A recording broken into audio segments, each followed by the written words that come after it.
You've been in an accident. A distracted driver put texting over safety. Your injuries, loss of income, and medical bills can last a long time, even a lifetime. Our job is to try and secure justice that will protect you and your family for the rest of your life. Mansion Ferretti, when you need justice. With 4 new car dealerships and 4 used car dealerships in 3 states, Parsons is the largest used car and fastest growing new car dealer in the tri-state area. Take Parsons Ford with huge savings on hundreds of new Fords, financing from 0%, Parsons' goal of financing for all, and Parsons' famous above-market trade-in allowances that help make Parsons #1 for used cars too. See why so many won't buy anywhere but Parsons Ford in Martinsburg. We became #1 by making you #1 first. Parsons. On the Sports Mix, you'll hear interviews with prestigious guests. Since you had that reunion, do you have a favorite memory from that season or maybe a funny story you'd like to share with our audience? John Madden, the late great John Madden, came out to our practice on like Thursday. He turned to those guys and he said, "This game ain't going to be close. These guys are going to kill Buffalo." Tune into the Sports Mix, weekdays from 12 to 1 on Talk Radio WRNR, FM 106.5, AM 740, TV 10, and streaming live on the TV 10 Facebook page. Let's go! Drink some beers! Mountaineer Grill and Pub! Mountaineer Grill and Pub offers many daily specials, including Trivia Night Monday, Karaoke Tuesday, Steak Night Wednesday and Sunday, Thursday night Boneless Wing Night, and on Friday and Saturday nights, there'll be a DJ and or karaoke. And remember, Monday through Friday, happy hour, 11 a.m. to 6 p.m., $2 domestic bottles and $2.50 domestic drafts. Let's go! Drink some beers! Mountaineer Grill and Pub!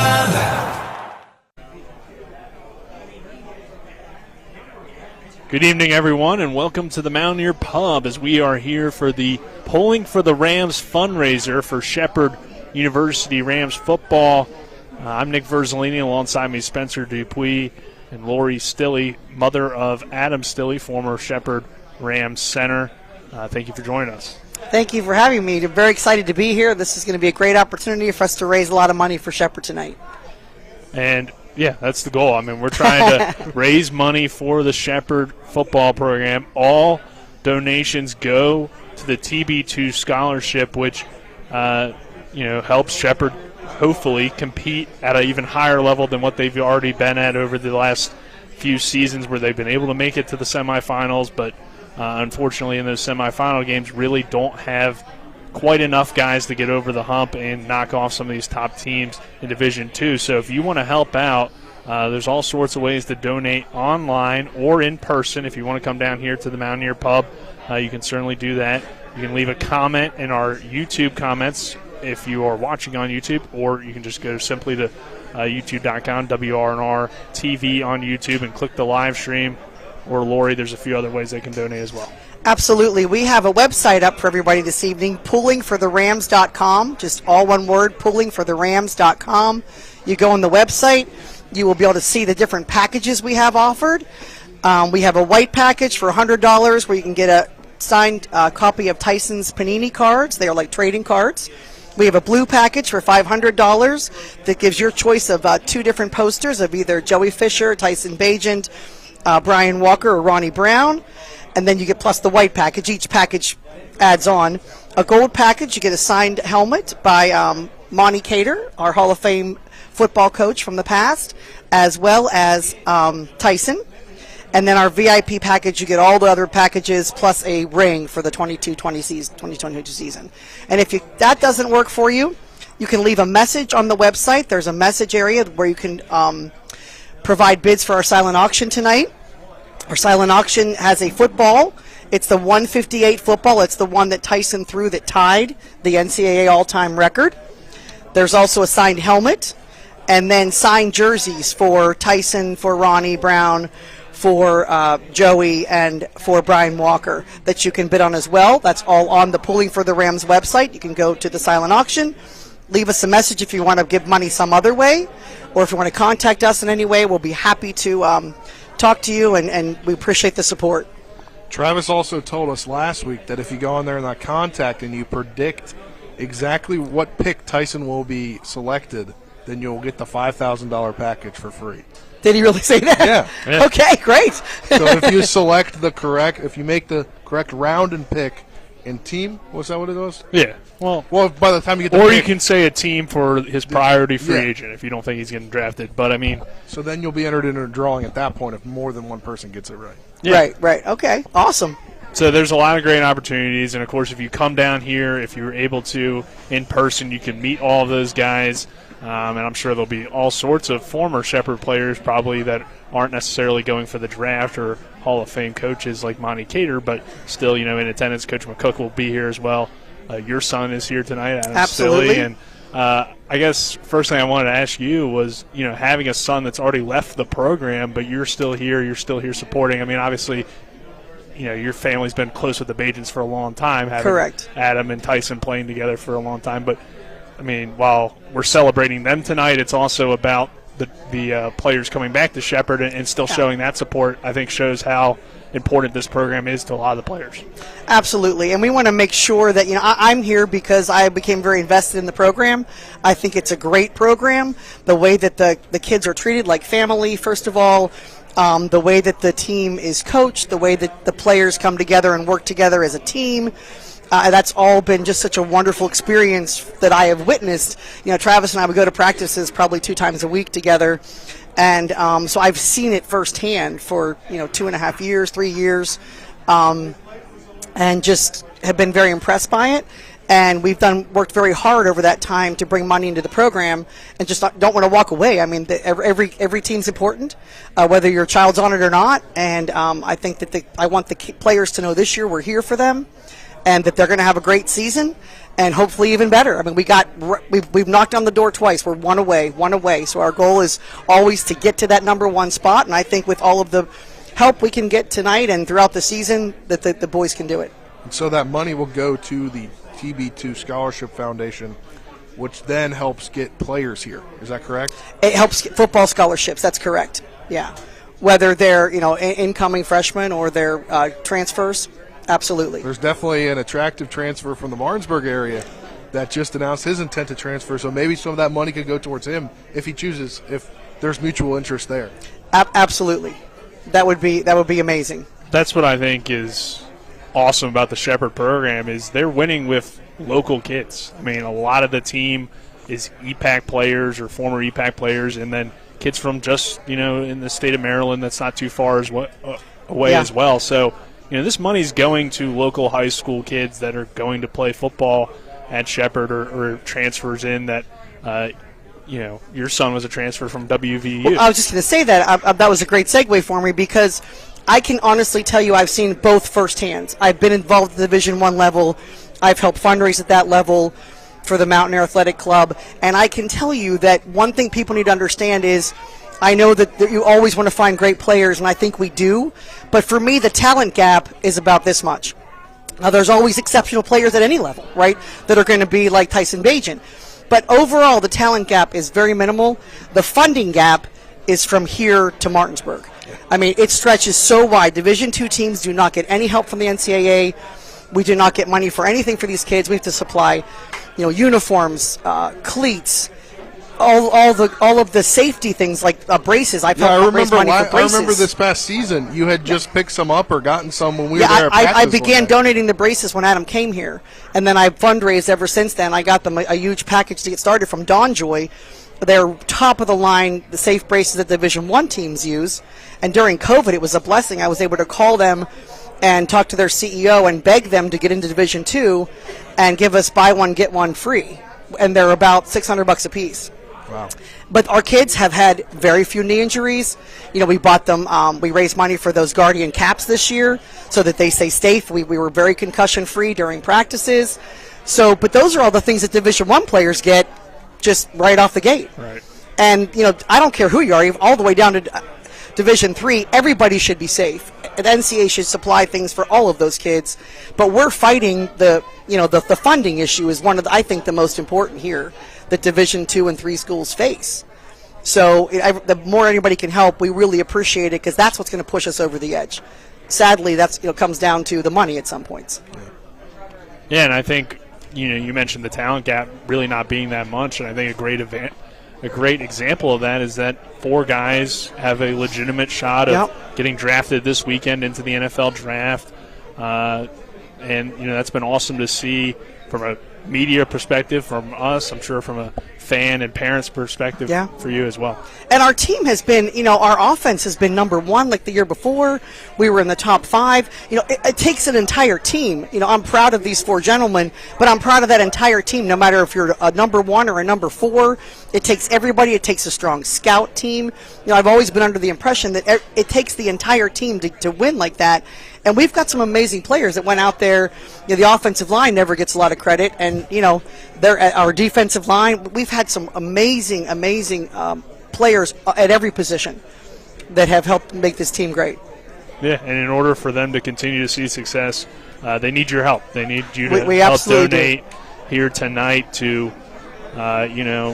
build this program. And like I said, there's a ton of local talent playing for Shepherd, so it's not like they're going out and recruiting kids from all across the country. They'd love to do that to help the Shepherd reach even newer levels, but they're successful with a lot of kids that are local, and that money would go toward a lot of those kids. And there's a lot of great local talent. Yeah. There's a lot of talent in our backyard. We just need the funding to make things happen, and the money's used well. We also have the Gridiron Club guys here tonight, Mayor Oxer and Coach Carr, and they both were football players here in the 50s and 60s, and they have spent their lives literally helping to raise funds, for this program. So, we need people to get involved, stay involved, and I think there's just no limit to what we can do. Well, I always think that since we are celebrating the 4 guys that are having a shot to be selected this week, I always thought the story between Tyson and Adam is very interesting. It is really neat. They've been playing together since middle school or even actually elementary school. They were 6 and 7 years old. Right. They were both Razorbacks in Pee Wee, and Travis was their coach. So that was a ton of fun. And then he had asked me by his second year to coach with him, and because he wanted me to help do playbooks. So we had 100 plays for our people. Well, we had different formations. We had 6 different formations. It totaled 100 different opportunities for plays. We had film study every Sunday at our ranch. Wow. These kids, from the time they were 6 and 7, have been watching film, have been working hard, and it was so awesome to see Tyson and Adam go up together all the way through to Martinsburg and then back together at Shepherd. Because quarterback center is huge, and you have to trust each other, and they really did, and they would, help each other, and and Travis was just always, as wild as he's ever been. He was one of the greatest football coaches I've ever known, and I've been watching Adam and football for a long time, because he would always tell those kids exactly what they were doing wrong, and then when they would do it right, they would get exactly what they did right. He would pump them up. They would have run into the fires of hell for him, these little kids, and he had them all the way through.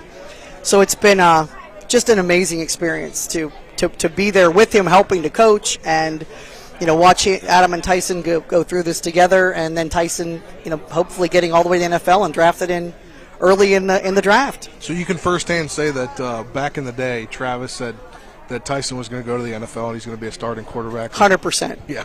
Yeah. I absolutely witnessed that.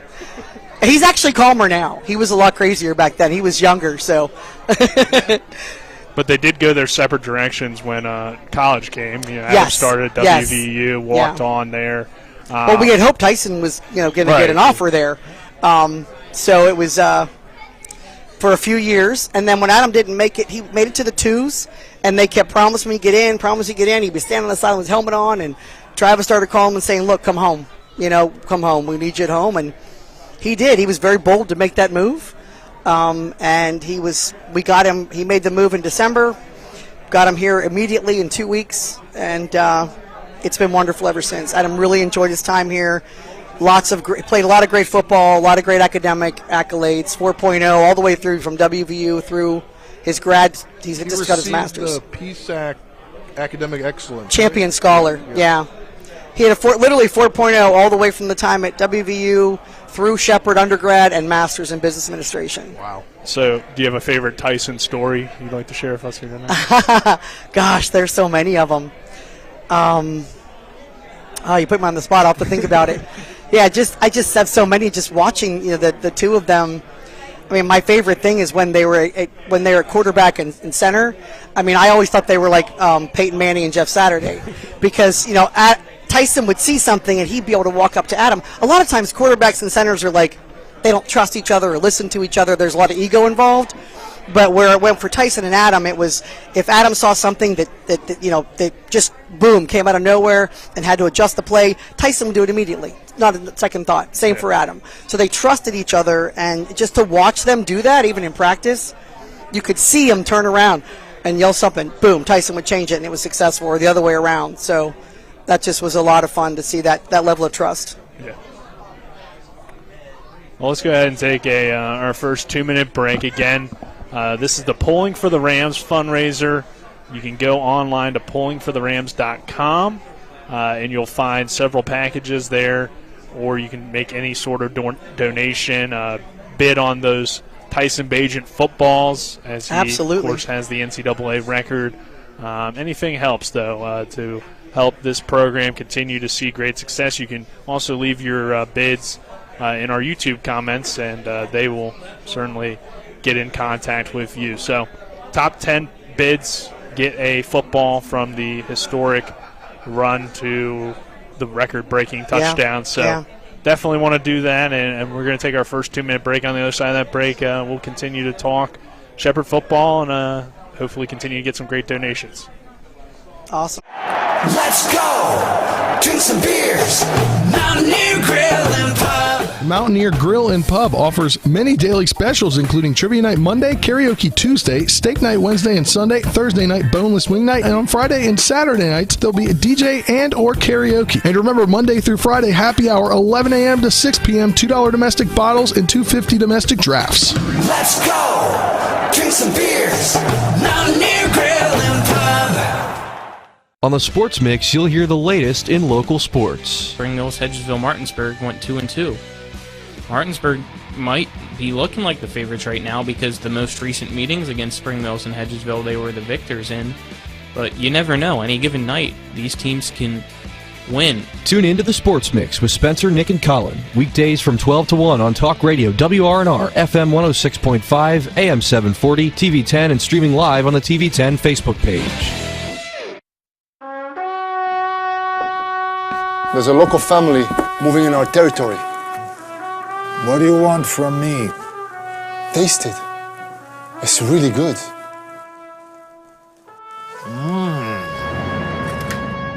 We'll go into the mattresses. It's not personal. It's strictly business. Leave the guns. Take the pizza. Rock's, now serving hot, fresh pizza to die for. Ow, that really hurt. To get the best opportunity to be seen and recruited, join the American Legion Post 14 Hornets baseball team. Managed by Trip Tobin, Post 14 will prepare you for the next level by playing the best possible schedule, along with an experienced coaching staff and alumni coming back to help guide you through the process. Brings up Camian Gonzalez with runners on the corners. Runner from first going, and it's a fair ball down the third base line by Gonzalez. That's going to allow one to score. The Berkeley Post 14 Hornets are the premier Legion baseball team in the area. We welcome you back to the Mountaineer Pub. Nick Verzolini now joined by the Beast, Travis Bagent, along with Spencer Dupuis. And Travis, we're here pulling for the Rams Telethon, very similar to the Martinsburg Telethon that we did in the fall for Martinsburg football. This one for Shepherd Rams football, and a lot of exciting things going on tonight, Travis. Absolutely amazing. A crazy turnout, ladies and gentlemen. You still got a couple hours. If you are anywhere in the Martinsburg area and you can hear our voice, come down to the Mountaineer Pub. The parking lot is crazy. There's at least 60 people outside trying to get in. We've wrestled everybody together. We got the great James Jett is in the building, ladies and gentlemen. Brandon Ashenfelter I just seen come in. Charlie Lamp at R&L Lawn Care dropped $1,000 at the door in just the donation. Wow. So R&L Lawn Care definitely getting this thing started. Ted, how you doing, buddy? Hey, did you bring that platinum card? You brought that platinum card tonight, right? All right, you heard it here. I just wanted to make sure. All right, so yeah, it's a big night of giving over here. It's going to be crazy. I was a little concerned that we would reach that $54,000 mark, but from what I see, I mean, Ken Lowe's over there, man, and listen, Ken Lowe's got that real money. Okay? I see Ezra conversating with some gridiron guys, right? There's no doubt the gridiron guys, they're over here. Every time someone buys something, I get a message from the mayor. I feel like I see somebody's mom over there that went to Martinsburg High School and played running back. Is that 100%. Is that yes. true over there in the orange? 100%. We are working on that NIL deal for one Braxton Todd as we speak, ladies and gentlemen, as we speak. It's a huge night. Tony Pearson's in the house. Rome Pearson on his way to Shepherd University. So if you're a Martinsburg guy, all of your people are right here at the Mountaineer Pub. How'd Miss Stilly do? She did well. And we talked a lot about with her, Adam and Tyson obviously growing up together, but how great Shepherd football was for Adam and just the fact that the TV2 scholarship, which is where this money goes to, there's a good chance that a lot of local kids could receive that scholarship. And, I mean, that's how Shepherd has been successful, recruiting a lot of local talent. Yeah, I'm not by any means a football guru, but I think Ray Charles could see that you should get Martinsburg football athletes to come to Shepherd University. Yeah. Every single one of them. We should have Hudson Clement there. You've seen him balling out at the spring game just the other day, had a couple catches. Braxton Todd, guys like Gerard Bowie. If I was in charge, and I know some of you think that I got a lot of pull down there in Shepherdstown, but the truth is, ever since Tyson graduated, I can't get a hold of Coach McCook half the time. It's okay. Nick can't either. Exactly. He's a busy guy. He's too busy recruiting Team 94. So to me, when I first heard about the TB2 scholarship, they asked Tyson if he had any rules or regulations that he would like to put on the scholarship. And I told Tyson, you should make it so it only goes to Martinsburg High School athletes that want to play football. And then I expanded it to you should make sure that it goes to Eastern Panhandle athletes. And we should really push how just amazing football can be at Shepherd University from a local standpoint. I mean, the game day environment, you really can't beat it, first of all. Yeah. And that option of being able to see your parents and go home and all that stuff, to me, it's a perfect combination. And the winning football at Martinsburg High School just makes it easy for me to see the Fond Scholarship, the Pell Grant, the student loan, the living at home.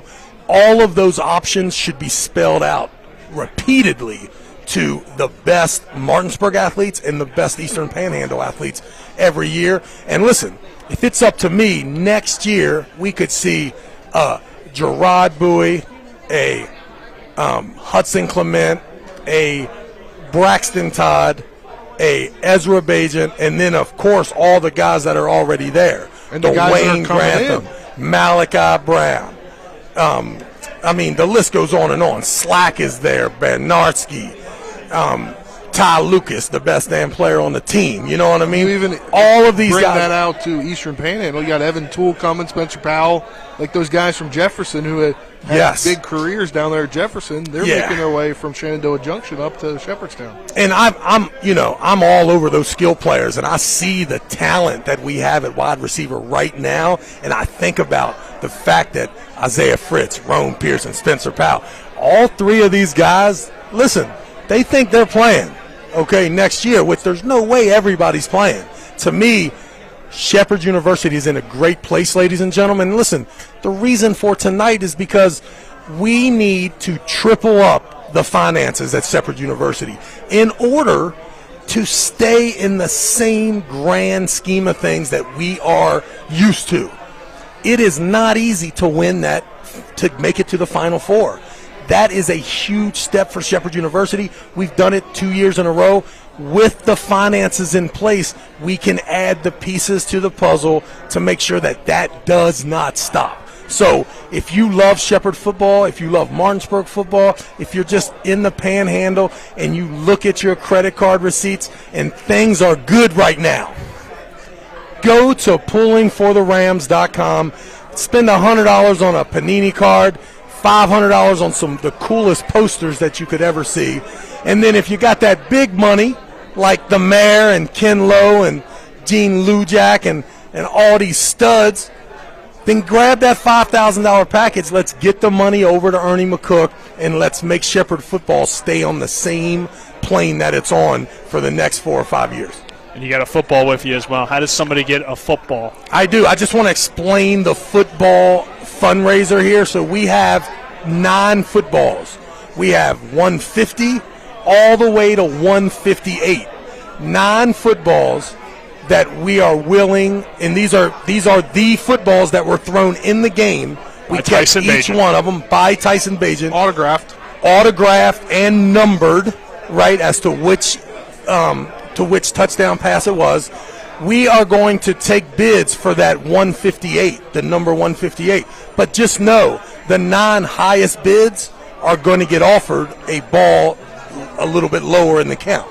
You got it? So, listen, if you're here at the Mountaineer Pub or you're listening, just write in there, pullingfortherams.com, go to leave a message, just put Tyson passing football, number 158, I'd like to bid this much money. Just know that there are people. Fraser's Pawn Shop is here. I watched him put that $1,000 down and slide that card right in there. So make sure you come correct on these jerseys and or the footballs, because we're going to raise a lot of money for Shepherd University tonight. And they can comment on YouTube as well. With those of course, bits, yes. Right now, right? There are people listening right now. People commented on your post from earlier as well. 100%. I think that the best number we had was 1,400 for one of the jerseys before I left today. Wow. So we are in good shape. Just know that we are accepting all bids from people. So whether it's a football helmet, a football, the Ronnie Brown, Brian Walker, Tyson Bagent, Joey Fisher jerseys, everything is there.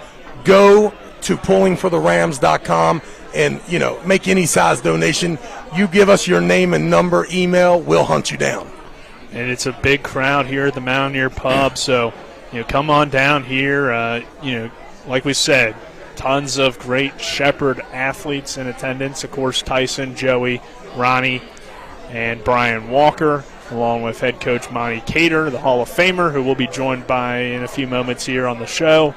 Coach McCook should be here at some point tonight. So he's too busy recruiting Team 94. Yeah, or whatever. Actually, Coach McCook is at his daughter's lacrosse game, and he will be walking in here any minute now. So we definitely, everybody's a father first. So Shepherd lacrosse was on the schedule today. So Coach told me he's going to be running a little bit late. But I can see, man, the place is crazy crowded. Hey, we got now I'm blanking on his name. He's walking right by right here right now. I see him at everything. What's happening? How much longer? All right, 3.5 months. Brantley will be Brantley will be a dad. Brantley Osborne there. Listen, a lot of thanks to the Osbornes there. I looked up earlier. They donated $400 to Pulling for the Rams. So hey, that's a lot, especially with a baby on board. Hey, no doubt, man. So I'm looking over there. R&L Lawn Care in the house. They already gave that $1,000 donation. James Neal Diversified Services in the house, another $500 donation. My wife says that he just gave at the door. So if you can make your way down here, come on down to the Mountaineer.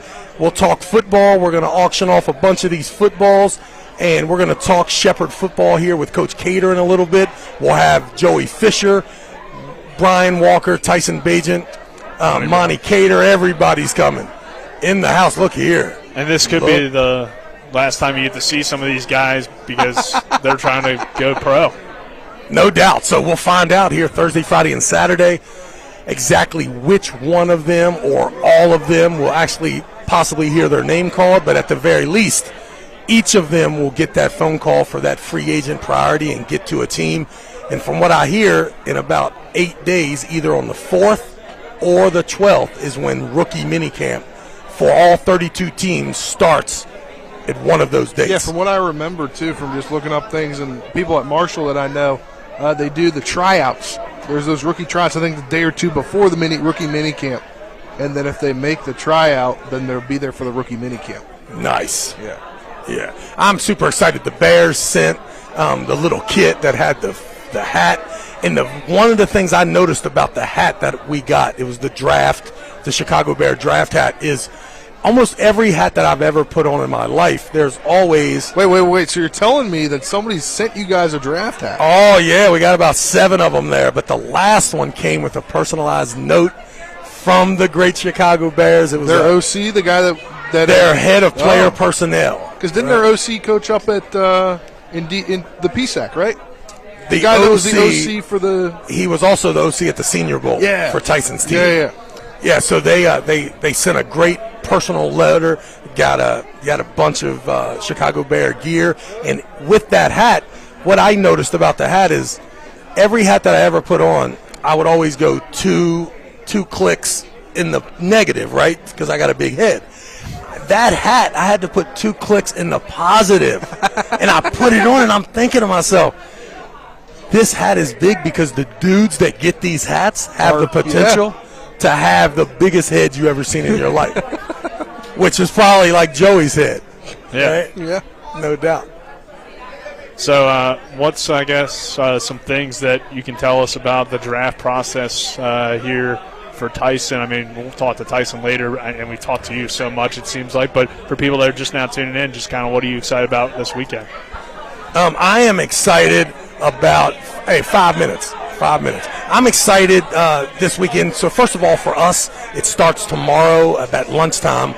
We will get the final debriefing from our agents as to exactly what they've heard, whether we should even cut the TV on, tomorrow night at all. And then that's going to be a pretty tough pill to swallow, because you've got to imagine that they don't want to overdo it, right, and tell us something that's not true. And I believe that either way, right? Like, they don't want to tell us that, hey, you're probably looking at a 7th-round pick, and then it happened in the 2nd round. That makes the agent look like he's not, with it, right? And, of course, the opposite is even more catastrophic, right, for him to claim that we have a chance in that 3rd round and then to find out that you go undrafted. So we're going to get that information from those guys. They're going to be, I think, dead on, and I know they're going to be honest, of course. And when they do, I just think that we have to prepare to be an undrafted free agent, priority free agent, and just knowing that if you hear your name, you're just one of the luckiest people that ever lived. Yeah. Anything you got, Spencer? No, I mean, I can't. Anything else I'm going to say might be tampering. It might be tampering. We got a guy sitting right in front of us over here. We do? Could be a future Shepherd Ram. We do. Yeah, that is definitely tampering, but hey, we had Braxton Todd is about to be a Shepherd Ram. Everybody knows it, so it's a great situation. No doubt. So we got Coach Cater. Can we bring Coach Cater up? It's about that time. Do we want to take a break or just bring him up? Let's take a break, and then we'll switch the seats. All right. We'll take about a 2-minute break. On the other side of that break, we'll hear from head coach Monty Cater, the Hall of Famer. This is the Pulling for the Rams fundraiser from the Mountaineer Pub. There's a local family moving in our territory. What do you want from me? Taste it. It's really good.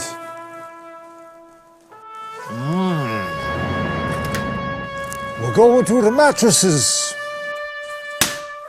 It's not personal. It's strictly business. Leave the guns. Take the pizza. Rocks, now serving hot, fresh pizza to die for. Ow, that really hurt. Catch the excitement of the West Virginia High School baseball and softball seasons on Talk Radio WRNR and TV 10. Hit it into left field, and that'll drop. Coming around is Sifford, and the ball is going to slow up, and he's going to score, and Martinsburg's going to walk it off and get the win. We have over 25 games scheduled featuring the schools in the Eastern Panhandle Athletic Conference. Every game will be live right here on Talk Radio WRNR, TV 10, and our WRNR TV YouTube page. On the Sports Mix, you'll hear debates and discussions on everything in sports. They got Mixon the best running back right now in the league, it feels like, too, so I think it can stay competitive. Best running back in the league? What? I mean, Derrick Henry wasn't didn't healthy. die, did he? He wasn't healthy. Tune in to the Sports Mix with Spencer, Nick, and Colin. Weekdays from 12 to 1 on Talk Radio WRNR, FM 106.5, AM 740, TV 10, and streaming live on the TV 10 Facebook page. Let's go! Drink some beers! Mountaineer Grill and Pub! The Mountaineer Grill and Pub offers many daily specials, including Trivia Night Monday, Karaoke Tuesday, Steak Night Wednesday and Sunday, Thursday night Boneless Wing Night, and on Friday and Saturday nights there'll be a DJ and or karaoke. And remember, Monday through Friday, happy hour 11 a.m. to 6 p.m., $2 domestic bottles and $2.50 domestic drafts. Let's go! Drink some beers! Mountaineer Grill and Pub!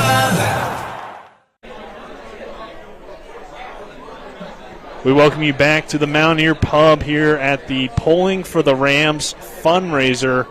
I'm Nick Verzolino, alongside me Spencer Dupuis, and we're now joined by the Hall of Fame head coach, former Shepherd Rams head coach, Monty Cater.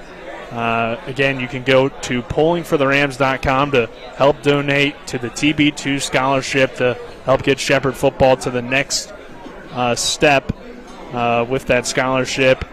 You can also leave your bids for one of these footballs, which count up to 159. 9 winners. The top 9 bids will all receive a football. So 158, I should say, because Tyson's going to keep 159. And it just got worth that much more money because I just touched it. So there you go. But, Coach Cater, you, of course, know what it's like to be the head coach at Shepherd and how much a scholarship helps and scholarship money helps. So can you explain that to people that may think about maybe Division I football and maybe not think about how D2 works a lot differently? Well, it is different because that's the lowest level of scholarship football. We came in as an NAIA school when I first got to Shepherd, and you were allowed so many scholarships, but we made the transition, I guess it was 94, to Division II. But you only are allowed 36, and believe it or not, for a lot of small schools, 36 is still a pretty good hill to climb. So, we've worked very hard to try to get to that point. I don't think we've ever really gotten to where we can say we're fully funded. We've got everything that we're allowed to have.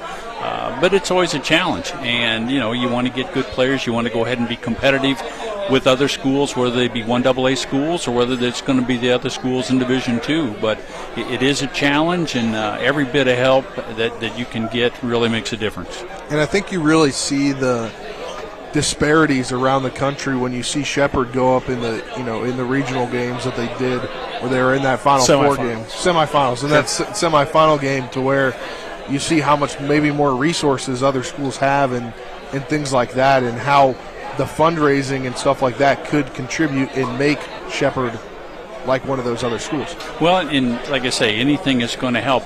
Look at the facilities Grand Valley has. You can't believe that it's the Division II school. But there are a lot of schools. They're committed to that, and I'm sure it's other sports as well. But Division II, it's still a tough situation because there are a lot of small schools. We're not all like the 22,000 to go to Grand Valley. But again, it's one of those things that you work really hard at, just like you work hard at recruiting. And like we've said before, Shepherd's a special place, and I think you being here tonight shows how special it is, because I don't know if that many former coaches would come for a sponsorship night that they're no longer the coach at the school, and also you never coached any of the guys that are going into the NFL draft. So what does that mean to you to just be here tonight and help Shepherd, even though you're no longer the head coach of the program? Obviously, you may still be somewhat involved, but it's easy because Shepherd was and will always be, but for 31 years as being the head coach, there's so much that's special and will always be special as far as Shepherd and the Shepherd Rams. But you look at Coach McCook, and he was with me for 18, 19 years. Josh Klein came in 2004, never left. So there's always some connection with some staff. There aren't very many players. I think the last one, maybe or two, that we're going to go ahead and have been part of Shepherd's football program when I was leaving. But it's pretty much all gone at this point in time. But there'll never be a situation where Shepherd's not a big part of how I feel, loyalty, and in my heart for them. And Coach, you're going to the Hall of Fame in December.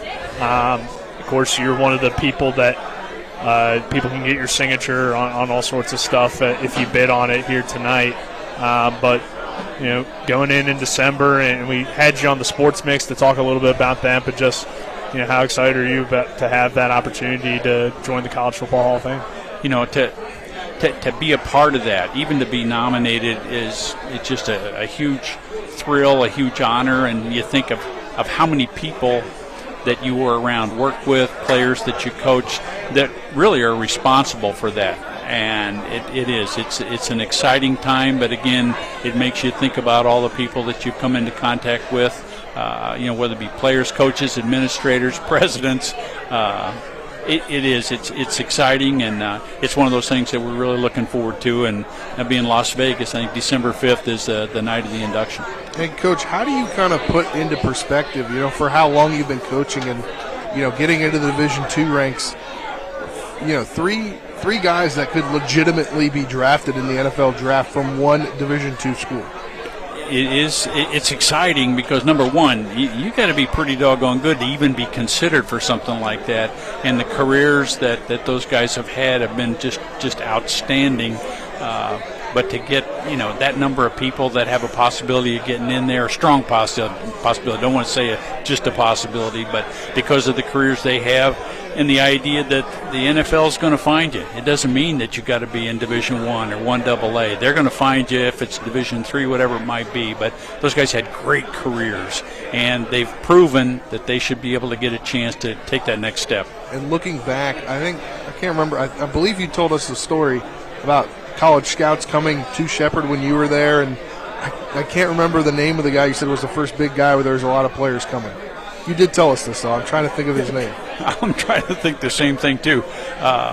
We didn't get an awful lot of people that came to the campus. And, again, part of that was, maybe the idea that you got to play against a little tougher competition, so that only means Division I or 1AA. But, we had a chance to get some people that did come to Shepherd occasionally, take a look at some of our guys. Sometimes it's just to talk. We have like a separate pro day, but they'd come and talk, and obviously they'd already seen film and everything, or they wouldn't have made the trip to begin with. But it was exciting to go ahead and have those guys there. It was difficult, but Billy Brown, Trey Sullivan, they both made it into the NFL, and they were both on the practice squad the year they won the Super Bowl. So with the Philadelphia Eagles. So it's not like you haven't had anybody, but it takes a person with great talent, and they prove it. It's not just one big game; they prove it day after day, game after game.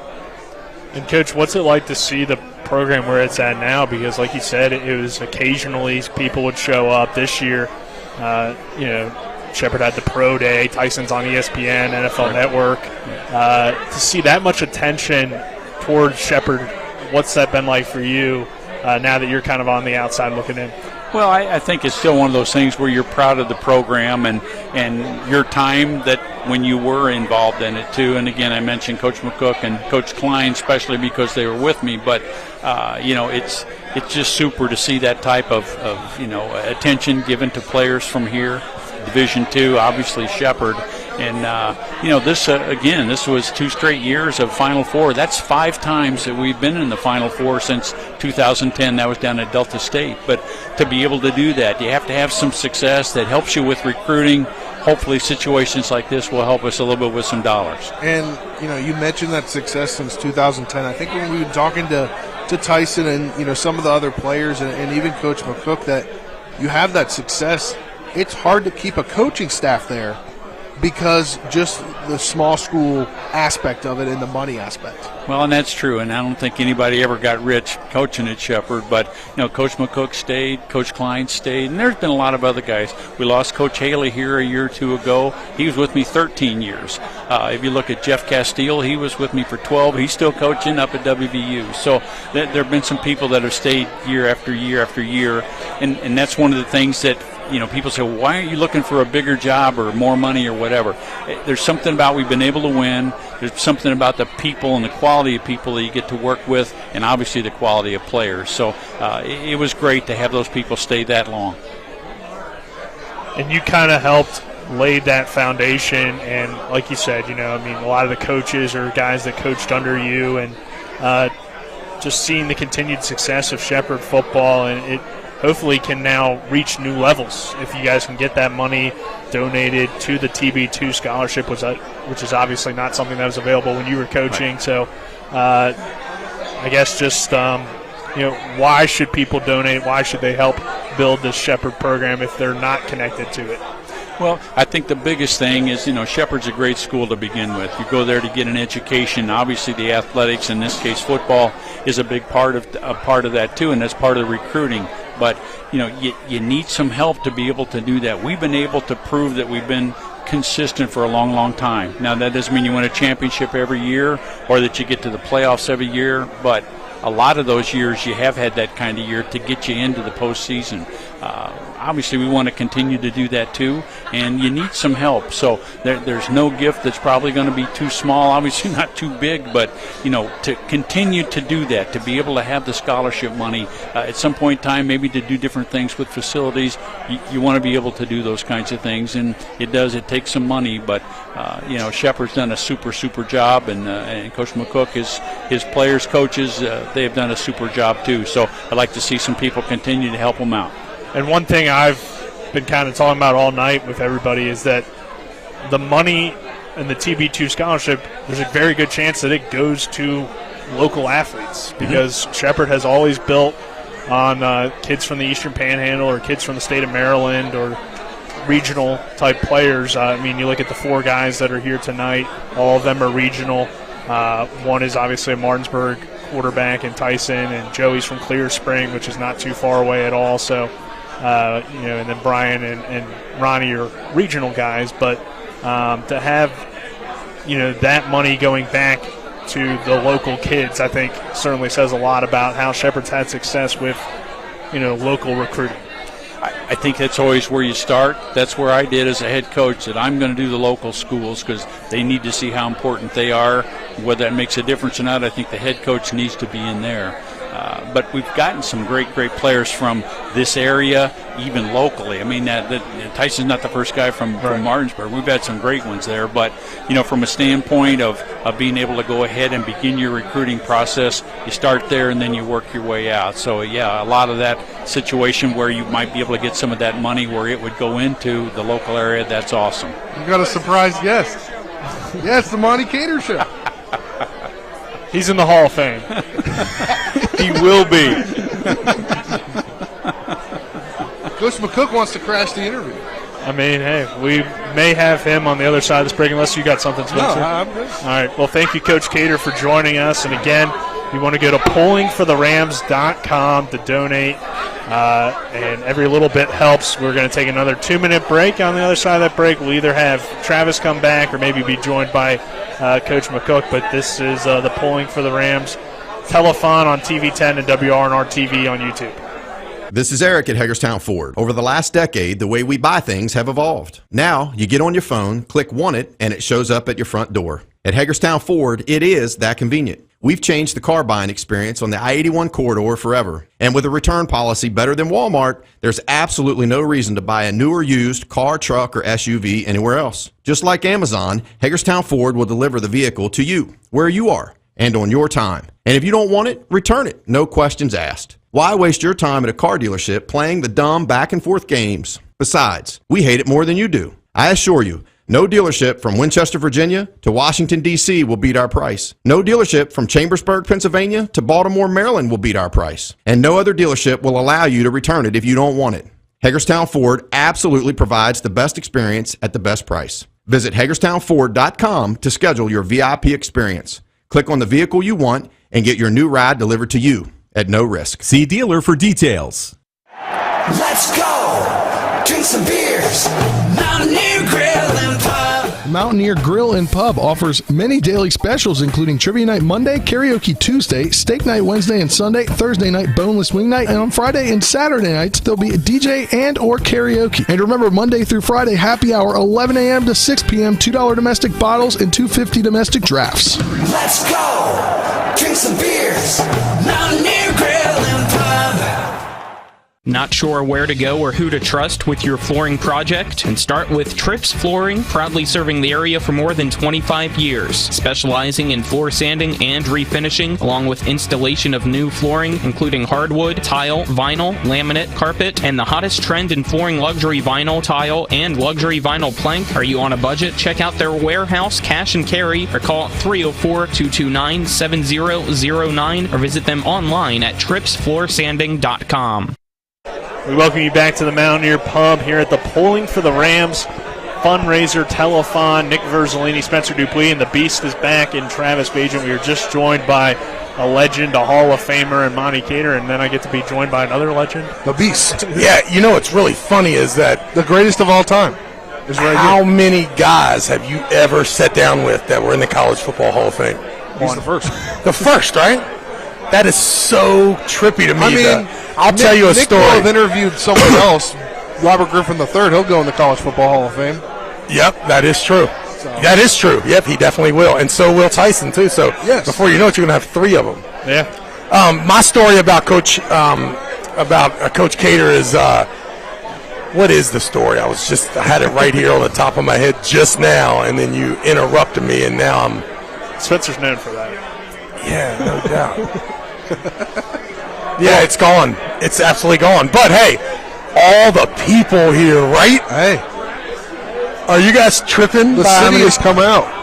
Dude, the cities, the towns, Shepherdstown, Martinsburg.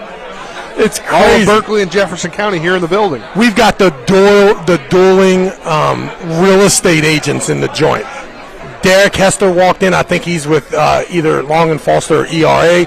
He came in, slapped that little $500 donation down. Soon as Kurt Waldack saw it, boom. He's like, he's not going to give in to no ERA or Long and Foster. Boom. He put down $700. Wow. Right behind that, April Leonard walks right in. $1,000, puts it right beside him to make sure that they know that she actually runs the real estate here in the Eastern Panhandle. And wait until Larry DeMarco gets in the joint here. Once he finds out that ERA and Long and Foster are in here, he's going to be rolling in. He's probably liable to show up here with $10,000 cash, along with, modern renovations. If I can get Larry DeMarco in here. You can get both of them in here. Get the senior and junior. I get Larry in here and get him 2 Jaeger bombs, and it is a wrap. No doubt. Look at the football players. We got a bunch of ex-players in here. Mike McCook's in the house. Malachi Brown. Maybe he's moving to running back this year. Did you see that? I don't know now. We can ask Coach McCook about it, but the we'll room see. He probably won't give us much of an answer. Room ain't right? big enough for everybody, baby. Room ain't big enough for everybody. It is on. We do see something happening right in front of us. Isn't that amazing? Just think about the room of having Malachi Braxton and thinking. Well, we don't know about Braxton yet. Right, but adding on, I think there was another stud I saw visiting campus there, a Shippensburg grad transfer who a lot of comparisons to Ronnie Brown in there. So can you imagine next year the running back room being better than it was this year? You got to think a couple years down the line. I mean, Evan Toole will make it. Evan Toole. Yeah, and a lot of times with those running backs, what I find is running backs and tight ends, they always can find a different position too. Yeah. And probably usually the most versatile 2 players on the field. So I'm telling you, things are looking up for Shepherd football, and it's events like this that can really take us, we're so close. We just got to make sure that we are loaded enough to remain undefeated during the season. We need to host that semifinal game right here in Shepherdstown, West Virginia. So if you can hear our voice, go to the website, pullingfortherams.com. Pull out that credit card and let that thing eat. All right. Also, your credit's good with me. Just give us a little message there at the bottom of the screen and just say, Trav, I got $50 for you the next time I see you. Maybe you'll run into me at Lust Gentlemen's Club. Who knows? But wherever you are, just know your credit's good with me. That's Nick's favorite joint. It's not. Whoa! No, that's the running joke. It's not actually. It's the running joke. Whenever we leave Hedgesville, we're going to drop him off at Lust.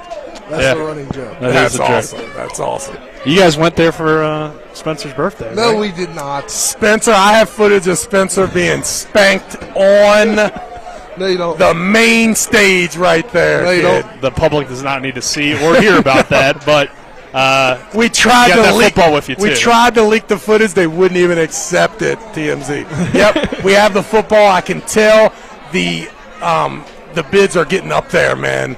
Like, You have a don't bid even update on come. us? Don't even come into the game unless you're at $500 just to get one of the, the early footballs. I've seen bid a $1,000 bid, a $1,400 bid, a $1,700 bid. So things are definitely getting outrageous here, no doubt. Berkeley Springs in the house. Berkeley Springs in the house. I love it. All kinds of people coming in. Listen, let me tell you something. I have done it, ladies and gentlemen. I've done it. I could see it on these guys' face when I come to the studio and tell them I'm having this event. They're like, no one's going to come to the event. I'm like, yo, I am going to pack the Mountaineer with Ram football faithful. And we have done it, ladies and gentlemen. Billy Baker in the house. $1,000 donation. Give it up for Billy Baker, ladies and gentlemen. I love it. Bill Baker is in the house. We got some Boonesboro Warriors in the back. We usually don't even let those guys in, but hey, it's an occasion we're having here. Your money comes from Boonesboro, Mount Airy, Frederick. We are on. You can't see this, but right on the other side of this camera, Braxton Todd and Ernie McCook just exchanging pleasantries here right at the Mountaineer. Yeah, we were privy to that. Surprised we were privy to that conversation. Where else were they going to have it? That's true. But Travis, we really couldn't doubt you because we saw how the donations went up as soon as you came on during the Martinsburg fundraiser. That's no doubt. And you guys see, we had Hornsby and the whole WR&R team behind that. I realized that, Mike, where is Mike, first of all? Is he still playing golf? He could be, yeah. Man, he's like Michael Jordan. He gets past the first 18, he just doubles back. Play golf every day. So what I saw was Mike and his staff did an excellent job with that Martinsburg Bulldog Bash, and I can see that what we're doing now is a perfect situation. Now, once we tweak this thing just a little bit to make it a lot easier for people to spend their cash right here, right now, instead of having to go on the website, I think will be the next step in next year's thing. And hopefully, I used to tell Coach McCook all the time, listen, Coach, in my dream, I saw us winning the national championship. Didn't you also tell him while you were at church that Tyson Bagent was going to be a record holder? The best to ever do it? 100% I told him that. It's crazy how everything you say happens. Yeah, listen, and you know what's even crazier is that you still doubt me sometimes. That's what I think is the most ironic thing about it. But my story with, here I go again with these forget me stories. Coach McCook, what was I getting ready to say right before you interrupt me again?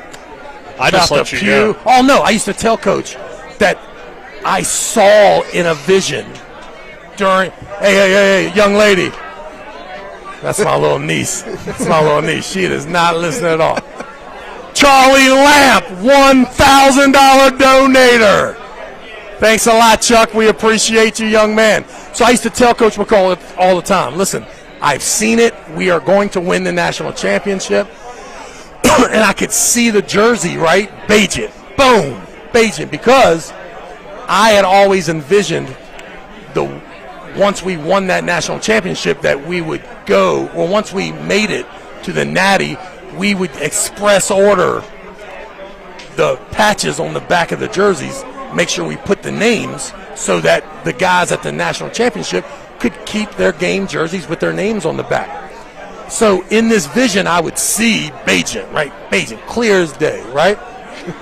Well, the other night, that vision came back again, but it was more vivid. This time, the Bagent turns around, both his hands in the air, looking like his father, and it was Ezra. It was not Tyson. Well, it can't be Tyson anymore. So. That's what I'm saying. So the clock's just starting. I needed to apologize to Coach McCook because at that time when I saw it, I could only see the back of the jersey, so I figured that it was in fact Tyson. But now, after looking more in depth, it was in fact Ezra Bagent. that is going to win the national championship at Shepherd University. But ladies and gentlemen, we can only do that one way, is if you get out your phone, your laptop, www.pullingfortherams.com, grab yourself a $100 Panini Senior Bowl card, and if you get crazy, hit one of those bigger packages, and let's get a bunch of money and send it over to Coach McCook so that we can continue to dominate the PSAC and stay champions of, what is it, SR1? Yeah, right? Super Region 1. You know, I wasn't really sure where you were going with that story, but you did bring it all back to what we're here for tonight, which is, as you said, pullingfortherams.com, make a donation, help Shepherd football, take that next step, and continue at least to be the SR1 champions at the very least, because, I mean, that's not an easy thing to do, and that's an achievement in itself, but they want to win that national championship. Yeah, I think the approach is to have such a respect level for what we've done and not be complacent, to not know exactly how hard it is to just have the 2 years that we just had. I mean, how fun has it been? I mean, dude, how fun has it been for you to cover Shepherd football the last 2 years? It's been amazing. I mean, absolutely amazing. I just heard your voice on ESPN. And NFL Network. Yeah, did you get both of them? My goodness. I produced the NFL Network. So let me take this time to say you're welcome for hooking that up. I mean, Hornsby, can I get a job offer or something? I can have my own show. We have to be on TV 10 after hours, TV 10 Plus. TV 10 Yes. Listen, we could drop, that's the problem with the show. It needs to be a little more risque, a little more Howard Sternish, more Elliot in the Morning, something like, I was on Elliot in the Morning the other day. Did you guys hear? No. Is that Elliot, DC? Yes, so I worked DC 101. I worked Kegs and Eggs about 5 or 6 years ago, maybe 10 years ago, actually. Time flies. And just the other day, they caught wind of the ESPN or the NFL Network special, and everybody started going crazy, and I got 40 phone calls. People say, call in. But listen, you gotta set it up. I need a little leadway. I'm not just because somebody calls me and tells me jump up and go call Ella in the morning. That ain't how it works. That's not how. WRNR is a perfect situation, right? 2 weeks they called me prior to coming in there at 12:30, right? And then I just showed up at WRNR with the film crew. I heard about that. I was not here. But yes, I heard about that. Got my days all mixed up with Rob Mario, and then in his defense, he didn't want to put you on with people that weren't really sports people. No doubt. Listen, and then here I am immediately, right? I tell the ESPN cameras, I tell Tyson, everybody, hey, listen, Rob is crazy, right? That is 100% Rob Mario's fault, right? I get outside, I check my messages. It is 100% my fault. 100% my fault. Of course, I did not tell anybody. I kept telling them that it was 100% Rob Mario's fault, but it was definitely my fault. What time are we close? Can we take a break? Close. I think we're good. Okay. With this segment, we're going to take a 2-minute break. We'll be joined by Coach McCook, and Coach Cater is going to come back, and that should be interesting. I want to hear those stories. And, of course, make it a 3-minute break, Dylan. 3 minutes? That sounds good to me. Yeah. And then we'll come back and we'll get the coaches back on here. This is the Pulling for the Rams fundraiser. Go to pullingfortherams.com. Make your donation to help Shepherd football continue to reach new heights on TV 10 and WRNR TV on YouTube. Let's go! Drink some beers. Mountaineer Grill and Pub. Mountaineer Grill and Pub offers many daily specials, including Trivia Night Monday, Karaoke Tuesday, Steak Night Wednesday and Sunday, Thursday night Boneless Wing Night, and on Friday and Saturday nights, there'll be a DJ and or karaoke. And remember, Monday through Friday, happy hour, 11 a.m. to 6 p.m., $2 domestic bottles and $2.50 domestic drafts. Let's go! Drink some beers. Mountaineer Grill and Pub. You've put up with your water long enough. It's time for Sunset Water Services, your local water solution since 1989, to fix your water problems. Get better tasting, better smelling, and better looking water today. Say hello to drinking your own delicious water for pennies per gallon. Say yes to healthier skin and hair and to softer and brighter clothes. Sunset Water Services delivers your bags of salt to you, so they'll save your back too. And our products come with a 1-year satisfaction guarantee. Call 304-754-9031 for a free water quality test today. SunsetWater.com.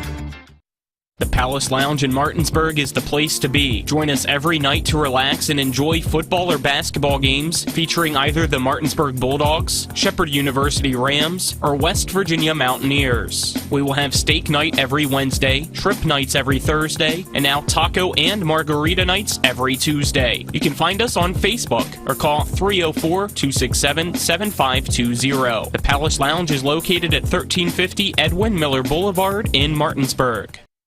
With 4 new car dealerships and 4 used car dealerships in 3 states, Parsons is the largest used car and fastest growing new car dealer in the tri-state area. Take Parsons Ford with huge savings on hundreds of new Fords, financing from 0%, Parsons' goal of financing for all, and Parsons' famous above-market trade-in allowances that help make Parsons #1 for used cars too. See why so many won't buy anywhere but Parsons Ford in Martinsburg. We became #1 by making you #1 first. Parsons.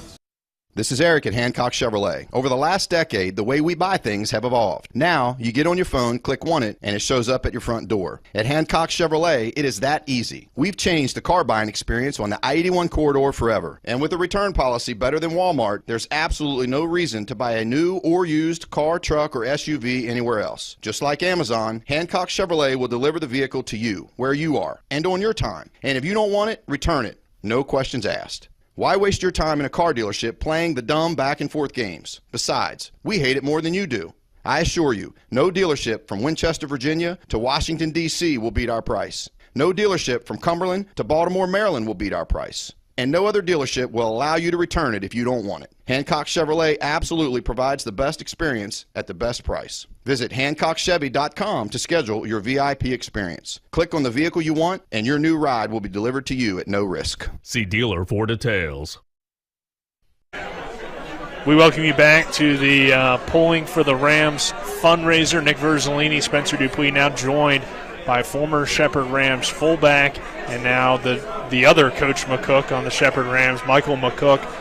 Michael, first of all, I guess we'll just talk about your new role at Shepherd. After graduating, you're going to take a job on the coaching staff this year. Yeah, well, I'm gonna correct you real quick. I'm the Coach McCook on the staff now. The first one. Just kidding. But I'm going to be coaching the tight ends, helping out wherever I can. Special teams, anything that Coach McCook, Coach Wright, anybody that needs me to do anything, they tell me what to do, I'll be there to do it. That's awesome. I think you'll definitely be a good asset there. And you played fullback. You made an impact as a great blocker and a guy that also caught a few of these touchdown passes right here for the legendary Tyson Bagent record. And Pulling for the Rams fundraiser, the goal is about $55,000-56,000, but obviously we want to top that here tonight. Mm-hmm. Yeah, I definitely think there's a good chance that'll happen. All the Tyson stuff I think that's going to be hot, but the Coach Cater stuff I think is going to go for a lot. Yeah, I think that's going to be the money maker tonight. Joey Fisher, going to be an early round draft pick hopefully. Hey, we saw last week Mel Kiper, was it Mel Kiper or Tom McShay? 99th. Yeah, without putting him in the round, was that round 3? Yeah. So. Yeah, I think or 4, round 3 or 4 to the Niners, right? Yeah. I could see that. I could definitely see that. Him playing right tackle, Trent Williams playing left. Isn't it crazy? Like just what's happened with him over the last couple of months. I mean, he only had that offer to the Collegiate Bowl, and he goes there, practices about halfway through the week. They're like, "Oh, you're going to get the call up to the Senior Bowl because somebody else was injured there," and he plays that one series.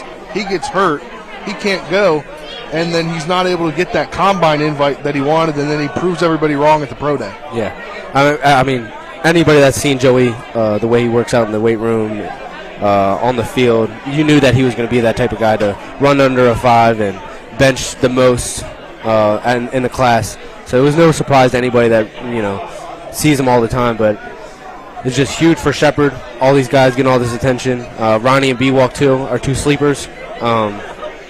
I think it's a pretty exciting time for Shepherd football right now, and it's thanks a lot to these guys and what they've done over the past 4 years. Tonight we're here kind of about the future of Shepherd football as it binds together with now the past, Team 93, and the guys that were going to being kind of sent off here for one of their final times together. Yeah. And, that future, that TB2 scholarship. And, I know that, your dad obviously bringing in a lot of guys, a few transfers this, coming into this class here in January, and obviously probably looking for some more to come in. But how much do you, as you were a player and now you're kind of on that coaching side, realize how much that scholarship that was endowed in Tyson's initials mean to the future of the program? Yeah, I think it's huge. I think it really gets the ball rolling for the future. All the attention that the football team brings to the university and all the attention that we're getting now is just a credit to what's been done in the past, and the future is even more bright. Just being around this spring, our defense is the best I've seen since I've been here. Our O-line is experienced. They work well together. We've got weapons on the outside. We've got experience, a lot on the defense, and I'm real impressed with our defense this spring, and I'm excited to see what's going to happen in the fall. And you kind of talk about that defense. Even last year, I think going into the season was the biggest question mark, and they proved us as media people wrong that they were question marks, as they proved to be a very solid defense all season long. Yeah, the defense came up huge for us last year, and they're the best defense the best defense we played all year was in practice every day. So, and I think they're going to be even better this year. And you talk about what it's like now to see Shepherd football where it is today. And Michael, you've grown up around the program. I know you went to a ton of games as a kid, obviously with your dad being on the coaching staff. And to play with four guys that have a legitimate shot at making the NFL, probably two of them have a great chance of being drafted. You never know what could happen. What was that like for you? And then to see it now and how much attention the program's getting even more so.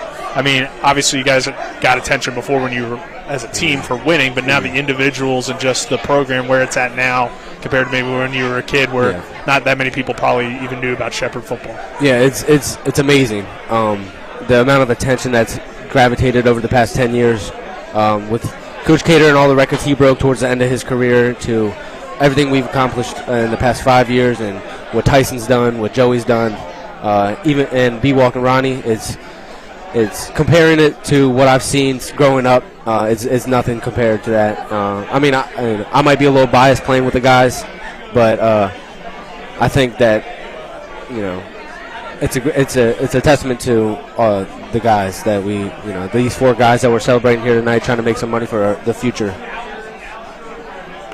So, Michael, now you go into that coaching role.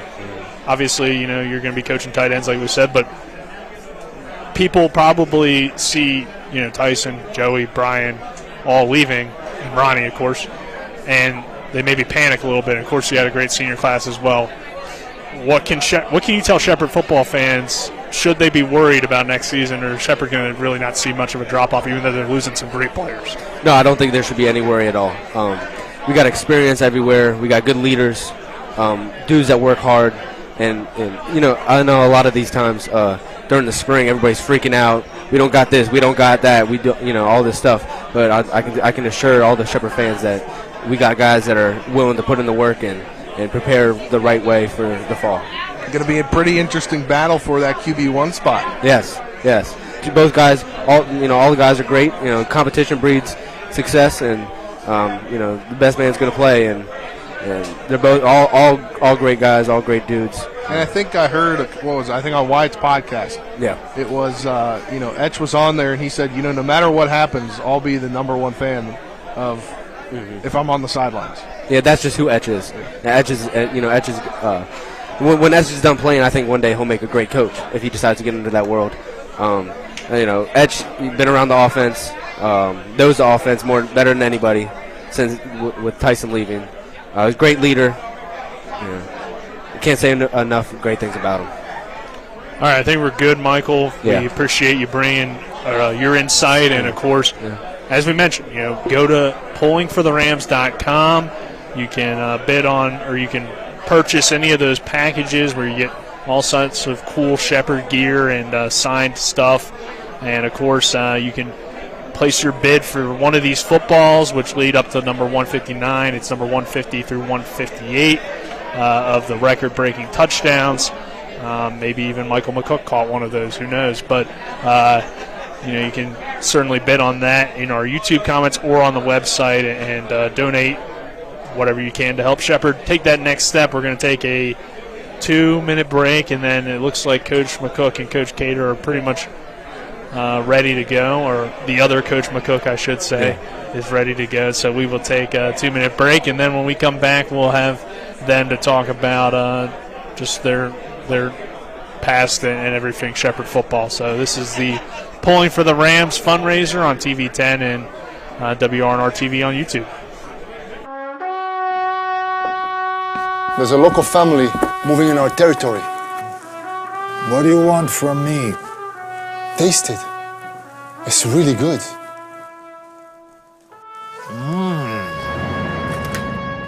We're going to the mattresses. It's not personal. It's strictly business. Leave the guns. Take the pizza.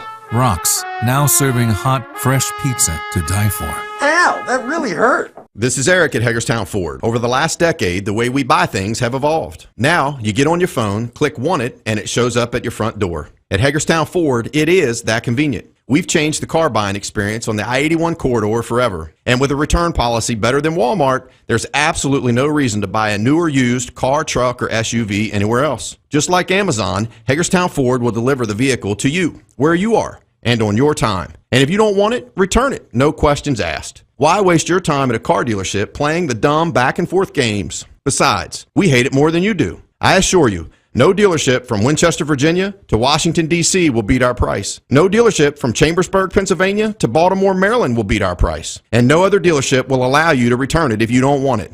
Hagerstown Ford absolutely provides the best experience at the best price. Visit HagerstownFord.com to schedule your VIP experience.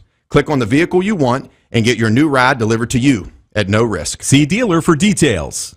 Let's go! Drink some beers!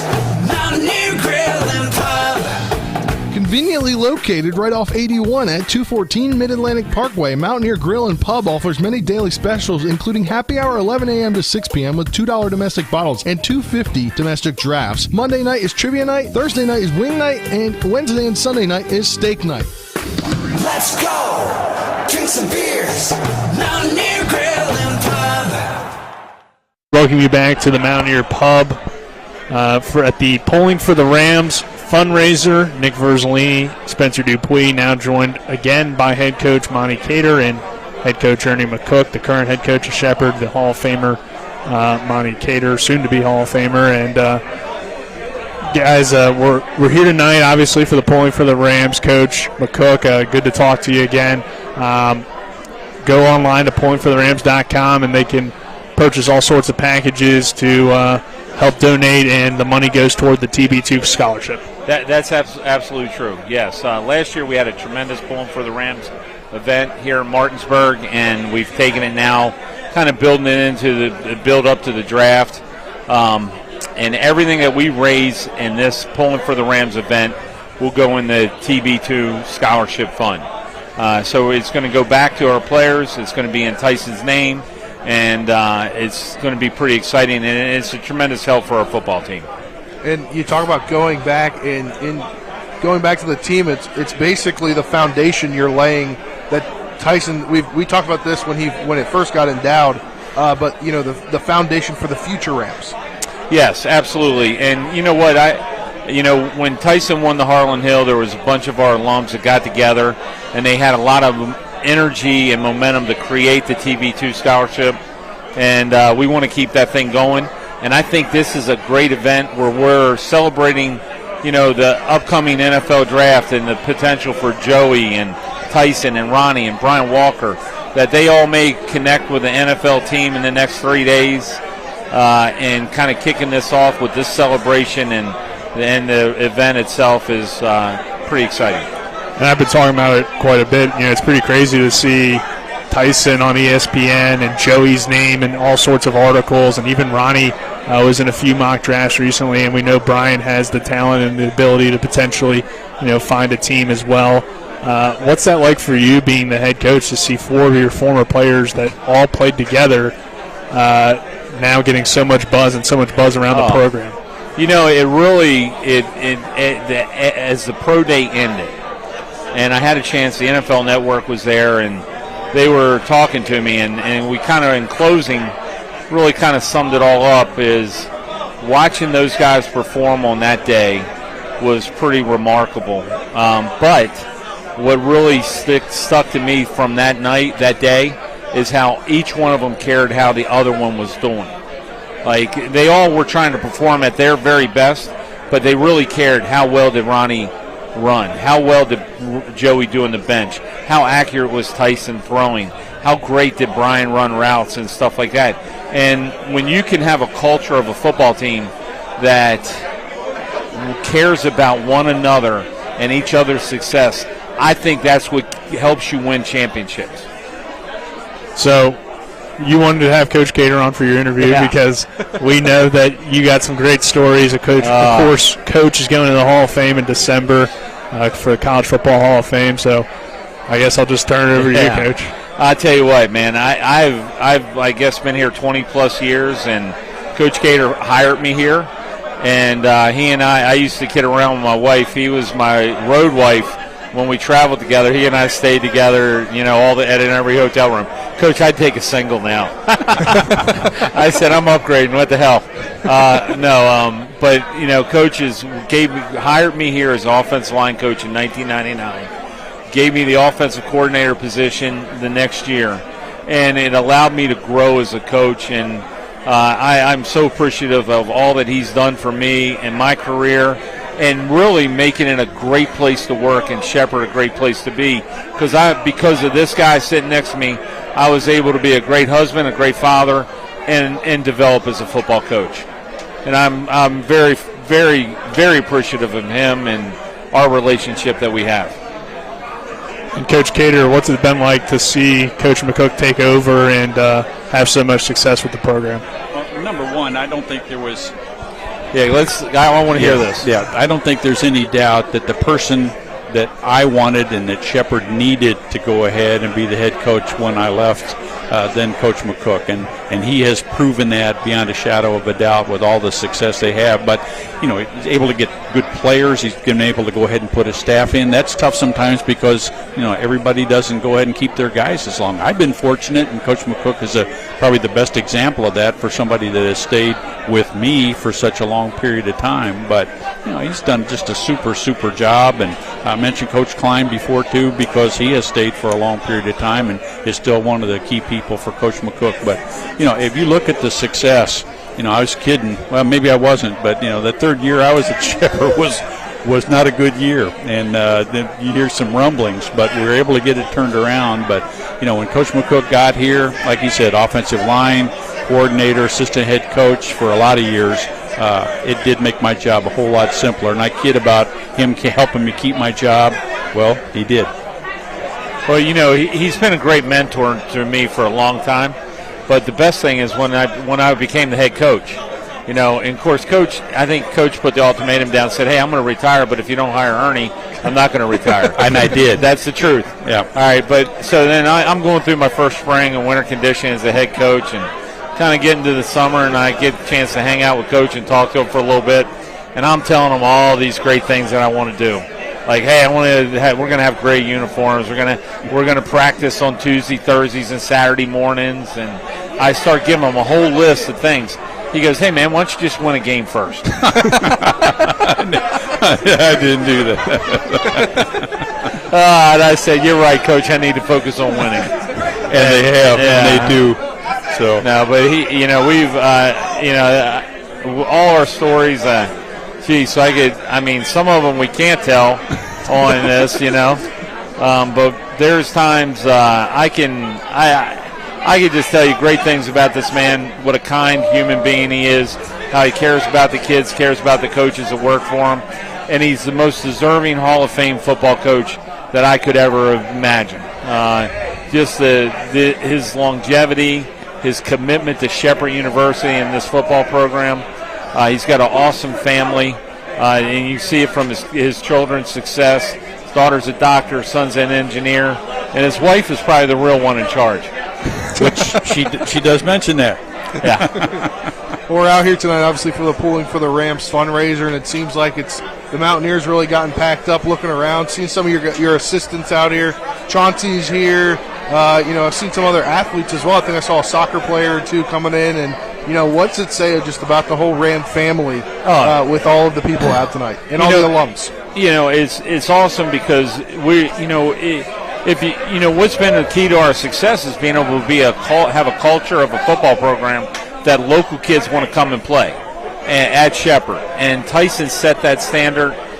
He was able to bring, talked about Malachi Brown here, Ty Lucas I saw in the crowd. And I could go on and on about the Martinsburg guys and the Eastern Panhandle guys that are contributing at a high level.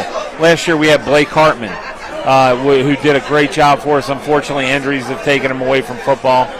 So if we're going to be a really competitive football team, we have to be a place where kids that are better than Division II players that live here regionally want to play and want to be. And I think we have that culture in our program right now. And I think it helps us with the community and everything like that. And that's one thing that I've kind of said all night is that the TB2 scholarship most likely could go to some local talent, and not only Eastern Panhandle, but kids in the state of Maryland. I mean, Joey Fisher's Clear Springs, so that's not far away at all. Yeah. Well, I can tell you, I it's helped Dwayne Grantham. There's a Martinsburg guy. I mean, yes, like when we do these foundation scholarships, and when I divvy that scholarship dollars into certain players, I really try to use good judgment that, man, the people who have given to the TB2 account are going to be really pleased that this individual's taken this award. And I do that with, we have a Rob Bradford scholarship, who was a wide receiver that played for us, who passed away at a young age of cancer.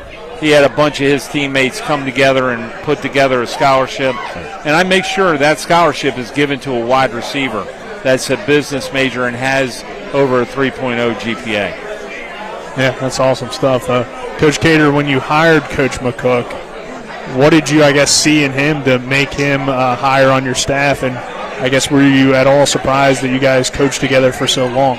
Well, you never know if you're going to have a chance to keep somebody for that long, and I kid about it, nobody comes to Shepherd to get rich. But the bottom line is we needed somebody as an offensive line coach at that point in time. And, we had a couple guys in, and they just didn't do nearly as well. Not just a personality, not just somebody you knew was going to be good with the kids, but somebody that understood what you needed, and you get him on the board and you give him these type of situations, and he was awesome. So it was an easy decision. Certainly makes it look even better now to be able to go ahead and keep somebody that long as an assistant and now winning as much as they have, with Coach McCook being the head coach.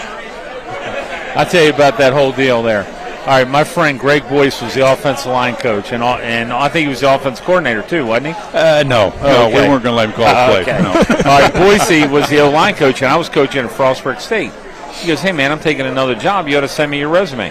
So I send my resume down, and they call me for an interview, right? And I told my wife, I said, hey, I'm interviewing at Shepherd University. And I'd watched the success they had the year before. They had beaten IUP in the playoffs in '98. Played a tough game against Slippery Rock, and my wife looked at me and she goes, we're going to West Virginia? Now, this is a woman who grew up on a dairy farm in the middle of central Pennsylvania. The first time she took me to her house, her family's farm, I said, if she kicks me out here, I'll never know where to go. But this has been, for me and my family, being hired here, being able to coach the O-line, being an offensive coordinator, become the head coach and follow Coach Cater. Man, I'm living my absolute dream. I mean, this is a blessing for me. And I tell you what, the other thing, and what I have that Coach Cater didn't have, I have an unbelievable president of our university who cares about football, cares about athletics and our students. and I have a great athletic director who played for Coach Cater and Chauncey Winbush. So, I mean, when I think about Shepherd University and our football program, from the top down, people care about football, and it shows by the energy that we have in this room for Tyson, Joey, Ronnie, and Brian. And then, Coach McCook, you did leave for a year. You went to Liberty. I call that my greatest apprenticeship. All right, the true we forgave him. Yeah. We did forgive him. All right, and Coach, I turned down a bunch of jobs. Yeah. I had other opportunities. I turned down a couple head coaching jobs, and I got a call from Liberty University to interview, and I interviewed, and they offered me more money, a courtesy car, unbelievable facilities, and my wife goes, I don't know if you should pass this up. So I took the job, and as I got down there, I was just in awe. Like my last game the year before in 2008, I was at West Virginia State coaching. My first game at Liberty University was in Morgantown against WVU. Wow. So, yeah, I mean, I'm going to put things in perspective for you. And so I worked for a great guy there, Danny Rocco, who actually, I'm telling you, it was I think, Coach, you called it, when I came back, you called it, what is it, a leave of absence I took? Or, I wasn't sure what you were going to say. Yeah. So. But Coach told me, he goes, hey, man, you come back, I'm not going to be coaching forever, and you'll eventually be the head coach here. And do you remember this? I didn't know he was going to go another 20 years, but, And I tell this story, too. We had won he retired after 2017. Yes. After we had won back-to-back regional championships. We got into the playoffs, had Connor Jessup, right? All right, Connor Jessup was our quarterback. He graduates. Coach looked at that depth chart on the quarterback room, said, all right, I'm out, I'm retiring. And he knew Tyson would have been still good. I would have just been one of the assistant coaches sitting here in the stands, in the crowd here. Because if he had known what Tyson would be, we'd still be talking about Monte Cater collecting these wins. He's a great one. There's no doubt. He's a great player. So, Coach, I think then the question, Coach McCook, now becomes, because people are saying, well, yeah, Tyson left, Brian's leaving, Ronnie's leaving, Joey's leaving. Not to mention, those are just the guys, for the draft, and then you got other guys that obviously graduated as well. What is Shepherd football going to look like in 2023? Well, I can tell you right now, when our season ended in December, our coaches had between December and the start of classes, which is the Christmas holidays, probably had 4 or 5 days off tops. We started having transfers come in. I think we had 7 or 8 transfers come in mid-year.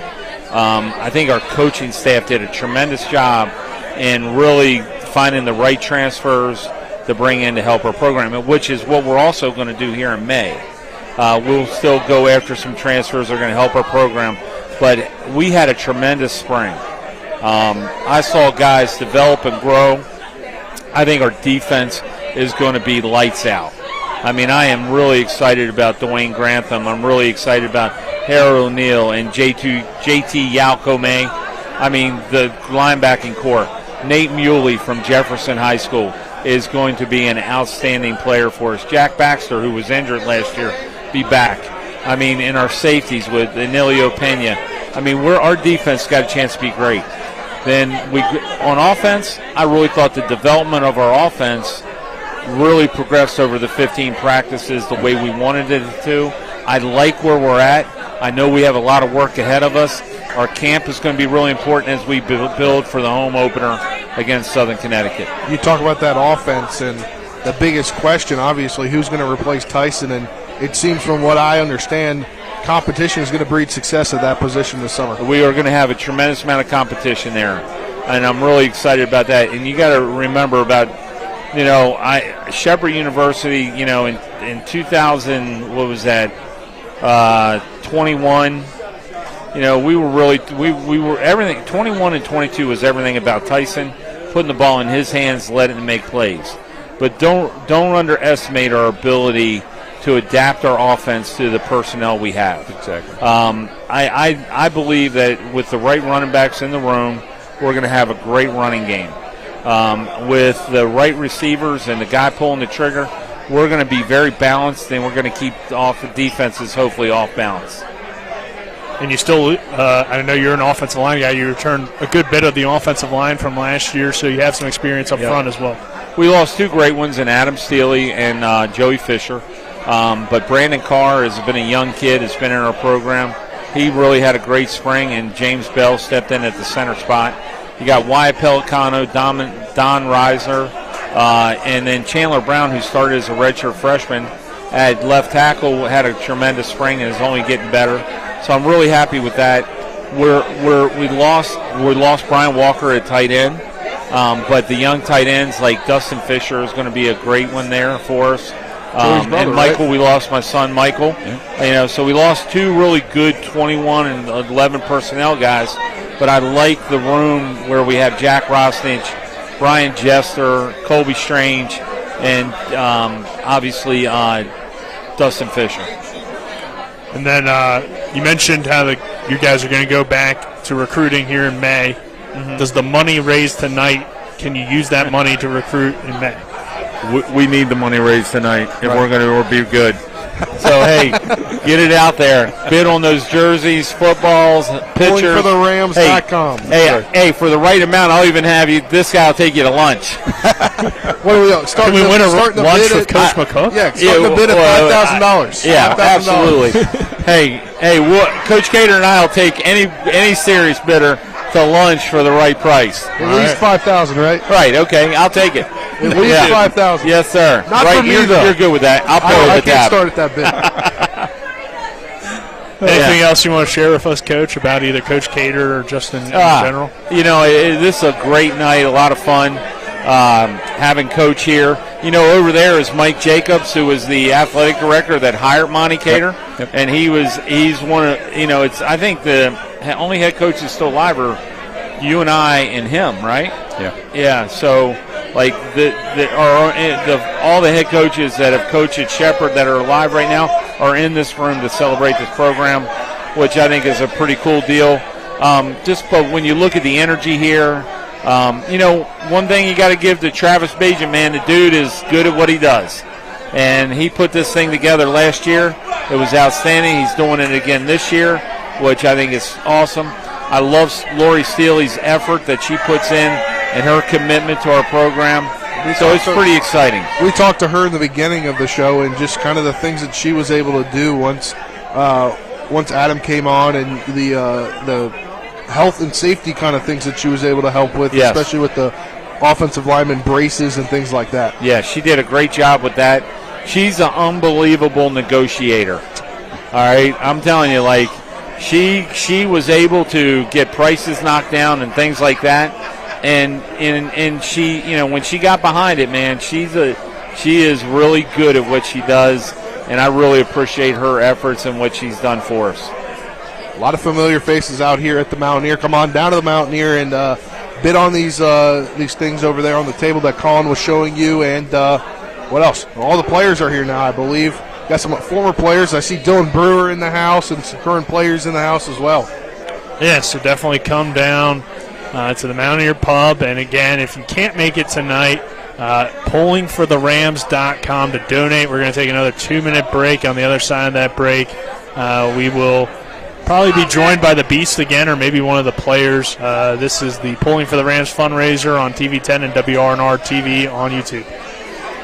To get the best opportunity to be seen and recruited, join the American Legion Post 14 Hornets baseball team. Managed by Trip Tobin, Post 14 will prepare you for the next level by playing the best possible schedule, along with an experienced coaching staff and alumni coming back to help guide you through the process. Don't believe me? Ask Washington Patriot and Fairmont State commit Cam Moore. I've gotten a lot of looks with Post 14 more than any other team. It's probably been one of my favorite teams to play for. The Berkeley Post 14 Hornets are the premier Legion baseball team in the area. Let's go! Drink some beers! Mountaineer Grill and Pub! Conveniently located right off 81 at 214 Mid-Atlantic Parkway, Mountaineer Grill and Pub offers many daily specials, including happy hour 11 a.m. to 6 p.m. with $2 domestic bottles and $2.50 domestic drafts. Monday night is trivia night, Thursday night is wing night, and Wednesday and Sunday night is steak night. Let's go! drink some beers. Mountaineer Grill and Pub. On the Sports Mix, you'll hear the latest in local sports. Spring Mills, Hedgesville, Martinsburg went 2-2. Martinsburg might be looking like the favorites right now because the most recent meetings against Spring Mills and Hedgesville, they were the victors in.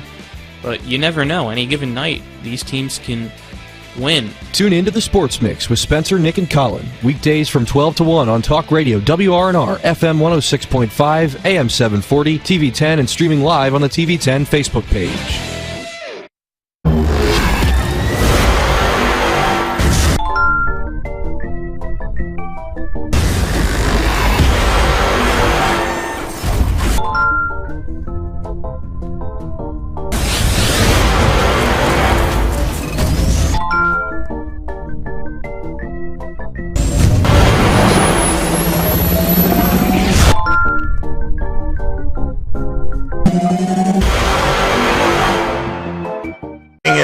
So he showed right up. We welcome you back to the Mountaineer Pub. Nick Verzolini, Spencer Dupuis, and Travis the Beast Bagent here on the Polling for the Ram Telethon. And, of course, you can go to pollingfortherams.com. Travis, again, remind people what they can bid on or purchase, I should say, and then also what they can bid on here.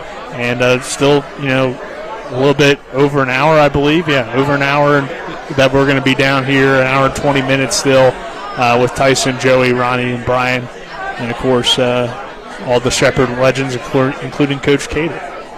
So go ahead and remind everybody about those packages, Travis. Yeah, so once again, if you just started watching, we are down here at the Mountaineer Pub. Why are we here? Simply because the Shepherd Ram football team somehow has 3 or 4 NFL caliber athletes, all on the offensive side of the ball. Last year, we were fortunate enough to win the Harlan Hill Award. We used that award in order to have this Pulling for the Rams event. We had it over at the, what's the place called?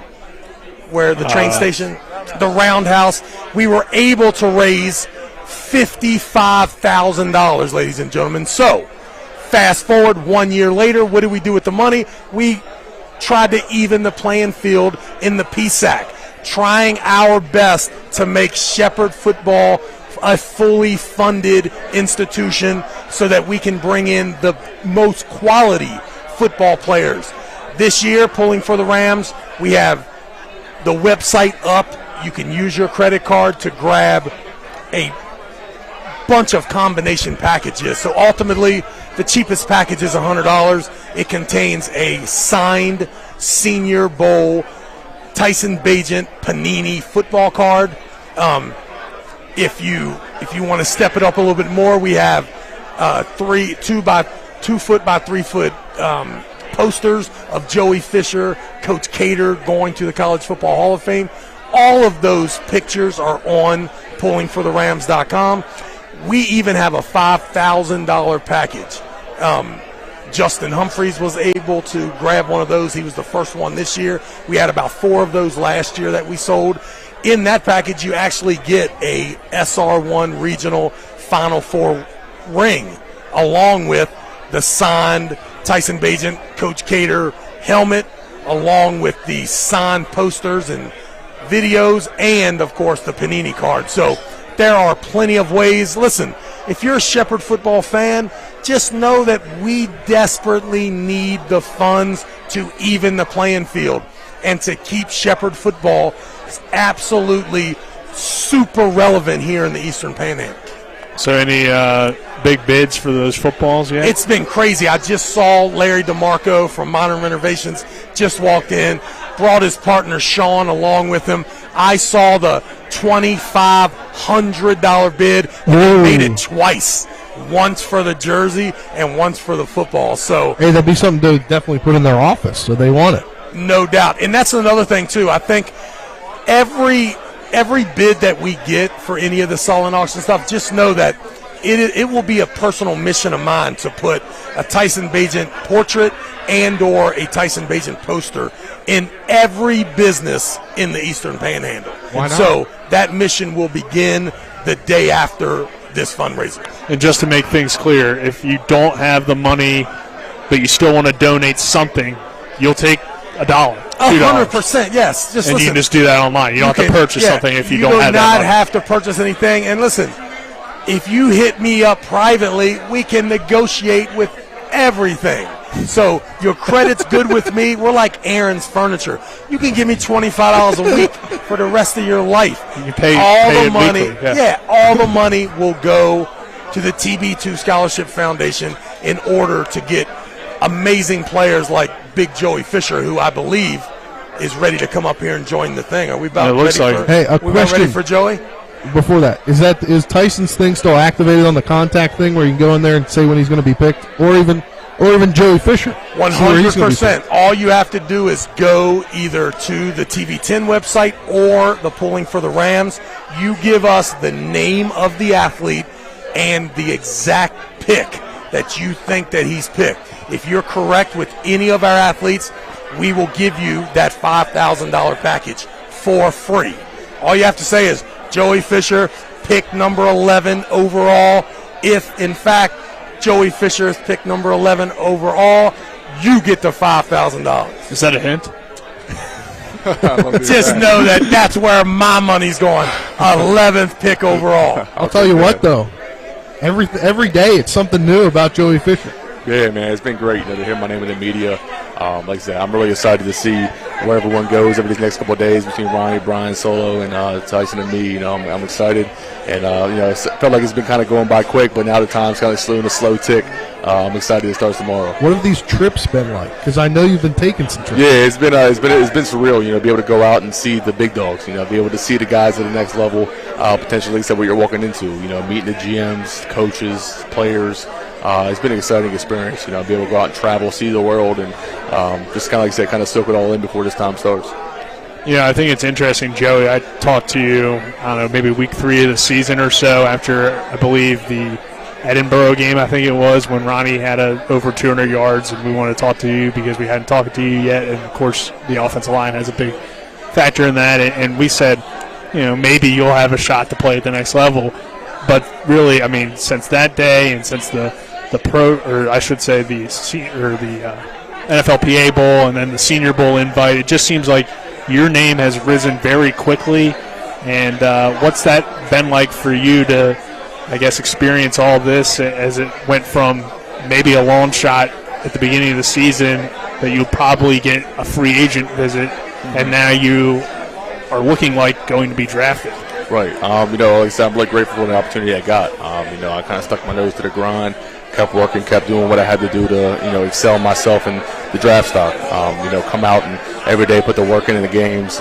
Being able to travel, it's definitely been a great thing for me and my family to experience the world. Like my dad never been to LA before, so the whole family gets to go out there and see me, and kind of puts a pride on not just playing for them, but playing for Shepherd, for the boys back home. So it's been great to be able to see my name rise up. Like I said, obviously I'm excited. Hopefully I can get the phone call. Hopefully everyone, all the boys that are coming out this year for Shepherd get a phone call as well. What are your draft plans?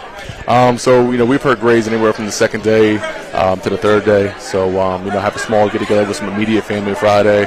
And then I'm actually doing a little bit of a get-together near my old high school, Clear Spring. Getting more people that have been supportive over the years from family or friends and kind of celebrating that as well. And for you, kind of your journey to Shepherd. It's been, we've seen it over the last few weeks, New York Post, right. Everything. And, there was some stuff I didn't even know. Yeah. Even though, we've had these conversations with you, but, what's it like kind of been having your story told and, seeing all the social media reaction to it? Right. It's been crazy. Like I said, to be able to just get out there and get my name out there, from the Baltimore Sun to the New York Post, and be able to tell my story and show, the grit and determination that, my ride hasn't always been straight. The roller coaster has been up and downs. I've been at the lowest points of being out of game for a while to coming out and, getting the All-Star game invites, getting, the V2 All-Americans, all that stuff. So, just trying to spread my story and say, no matter where you're at, if you're good enough to come find me, just be able to finish that on top and just keep doing what you believe in. So tonight is not only about celebrating what you guys did at Shepherd, but about the future of Shepherd. What would you say to Shepherd fans about how important this scholarship money is and to get them to help donate to continue to see players like Joey Fisher in the Shepherd Rams uniform. Right. I mean, football is football. We're not the biggest school out there, but we got guys that can ball.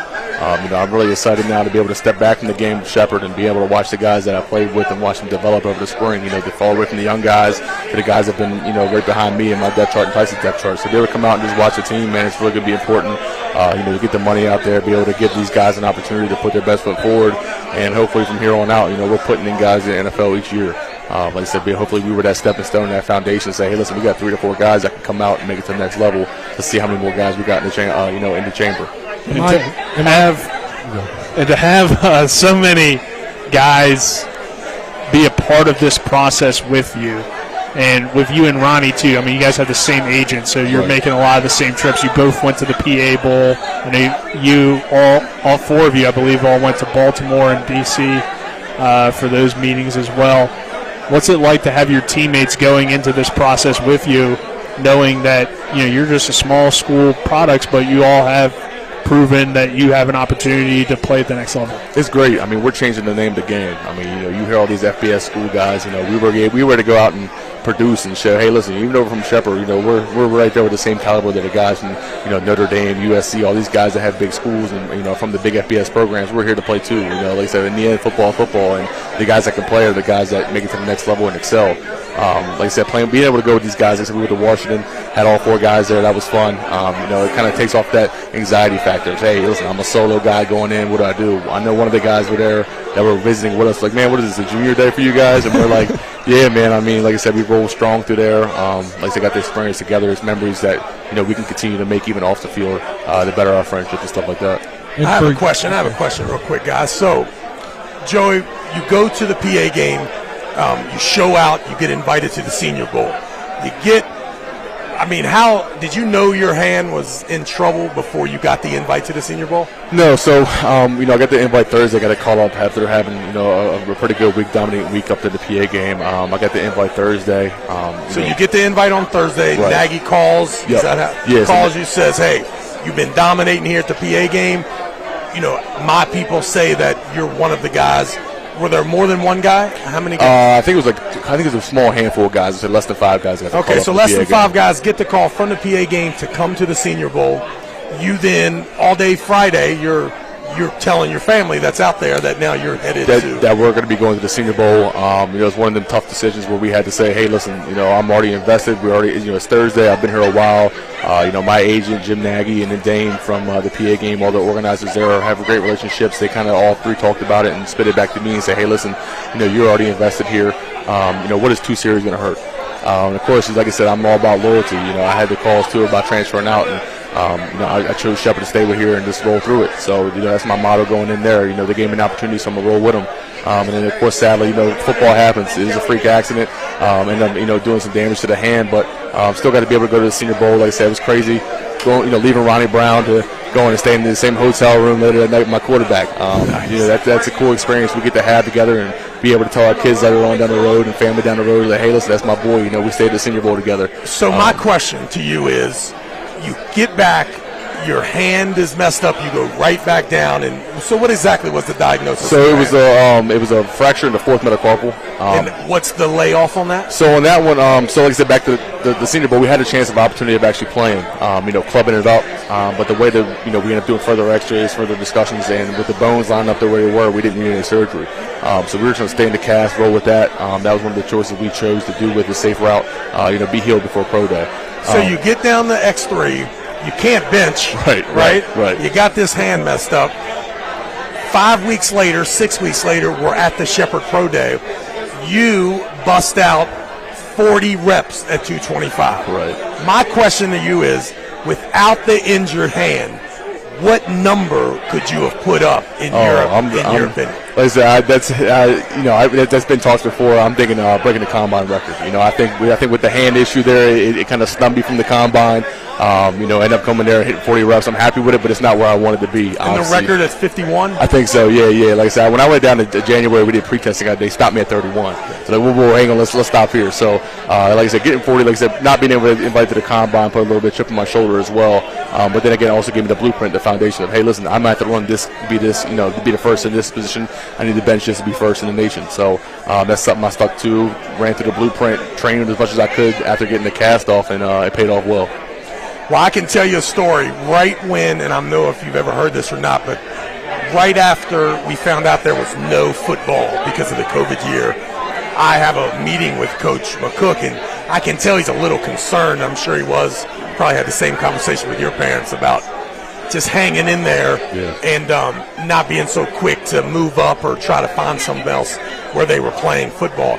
And I'll never forget, Coach told me, he said, Trav, Joey Fisher's going to bring a bunch of scouts around here to watch Tyson Bagent play football. So Joey's coming back. I suggest that you and Tyson hold tight and you come back as well. And I remember thinking to myself, as soon as he said it, that's exactly what's going to happen, right? Joey Fisher is going to bring the scouts there. So from the bottom of the Bagent household, from all of our hearts, we just want to say it's been a pleasure for you to be there the whole time that we were there.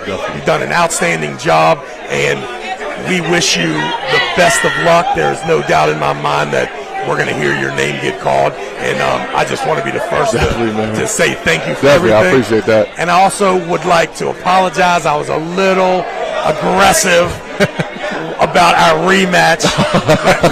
But after touching your hand right there is no chance Joey could beat me in no real arm wrestling match. Joey, one final question here from me. So you talk about your journey to Shepherd and being able to, stay at Shepherd and, what that's meant for you. And tonight, what the cause is for tonight, trying to send you guys off to your future careers and raise money for that TB2 scholarship to secure players coming to Shepherd. What is kind of the, having money to give to players to make this program what it can be mean to you?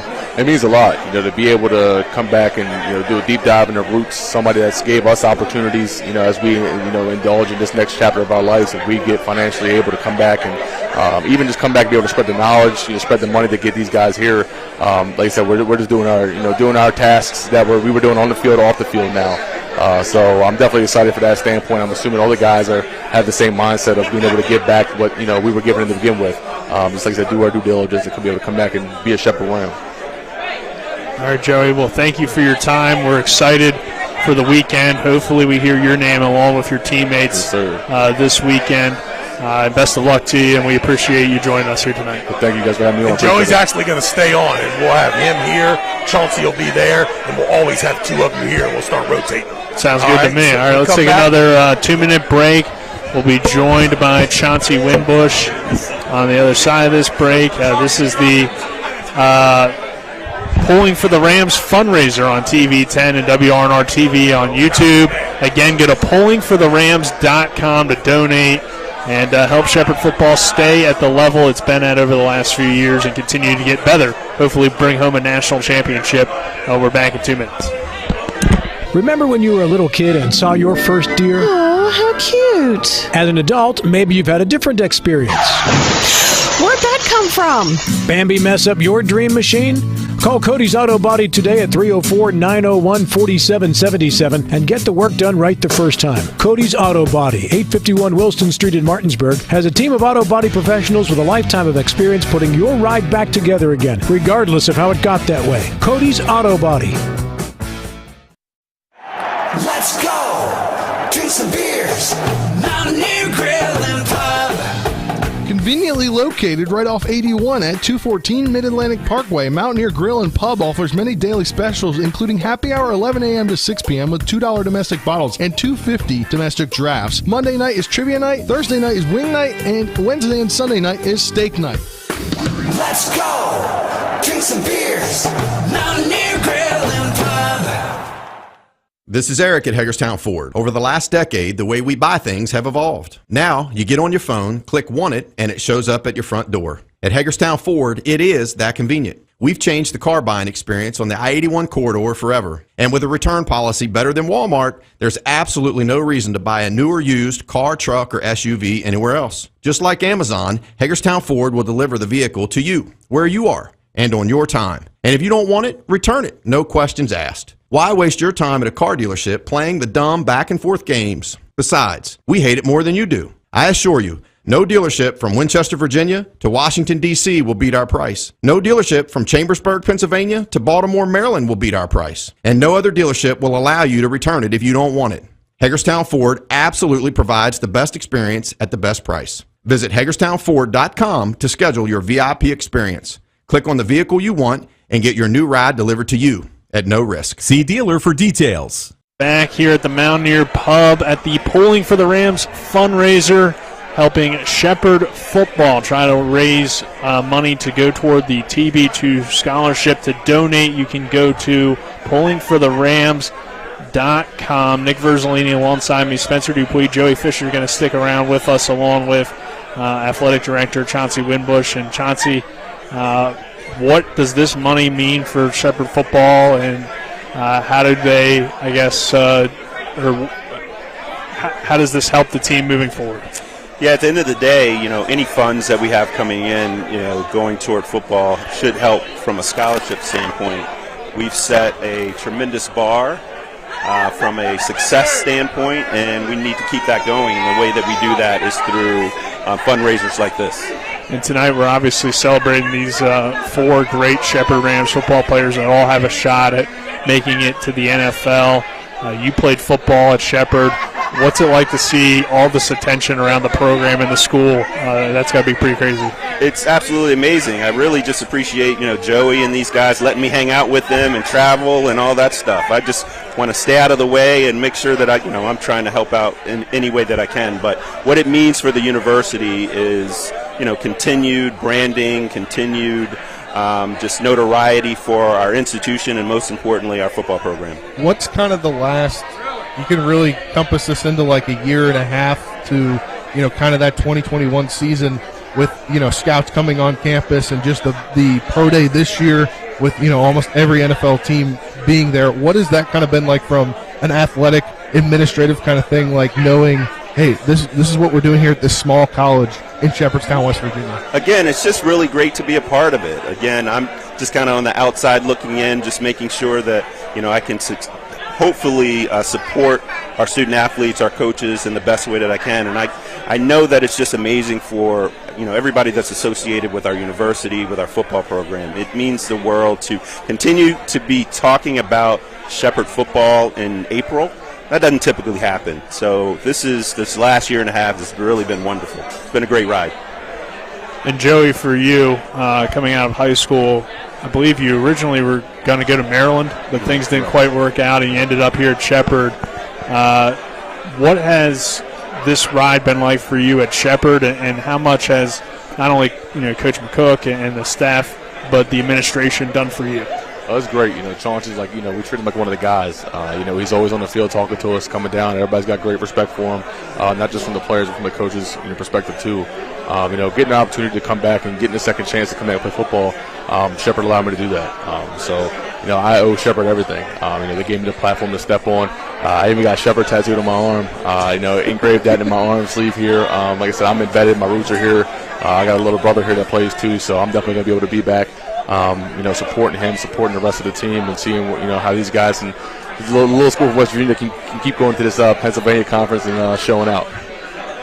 And Chauncey, I mentioned it earlier, you played football at Shepherd. Mm-hmm. Did you ever expect to see the program where it is now? Well, that was a few years ago, so I would say no. But, again, it's just really been amazing, and it's a testament to every coach, every student athlete, the leadership by Coach Cater for 30 years, and obviously with Coach McCook taking over, and then the administration at the university and the community. Everybody has done what they need to do to make sure that we've had the resources to get to this point. We just obviously want to keep it going. So again, it's mind-blowing, and it's been a lot of fun. It's been a grind for sure, but it's been a good grind. Do you think the moving from the MEC to the PSAC has maybe brought more opportunities like this, and being with that, we saw it this year with some teams in the Mountain East not being able to get out and into that bid into the SR1. Do you think that has kind of been almost a direct delivered these guys being able to get their chance to go because they're being able to make it to those games that maybe you weren't be able to make it to in the MEC?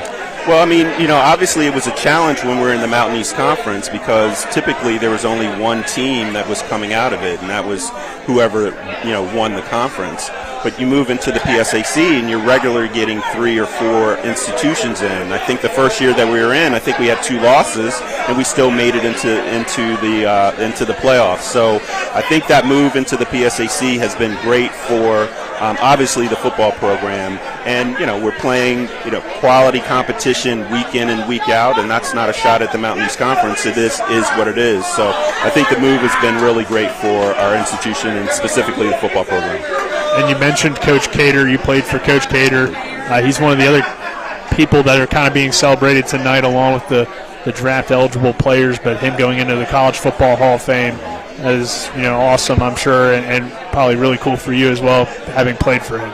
Yeah, I mean, it's well-deserved. I mean, somebody has 240-plus wins, at whatever level, I think is a testament to, their hard work and dedication to, the sport and their institution, so forth and so on. And, it's something that we talked about a couple of years ago with Chip Ranson, and we said, hey, we got to figure out how to get him on the ballot. We knew if we got him on the ballot that at some point he was going to get in. It was just when.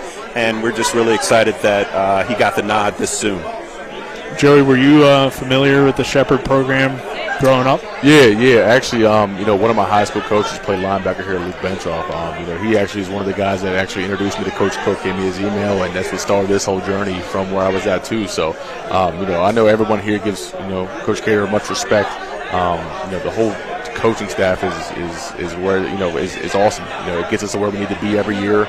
Whether that be from just the media people, coming to practice, taking videos of us at practice, all the way up to the head coach making the big plays. Like I said, I'm excited to be here. I'm glad I can share the room with these guys and just be able to come down and say, hey, listen, I was Shepherd. Hopefully be embedded in Shepherd history and keep things rolling uphill for this team and the school.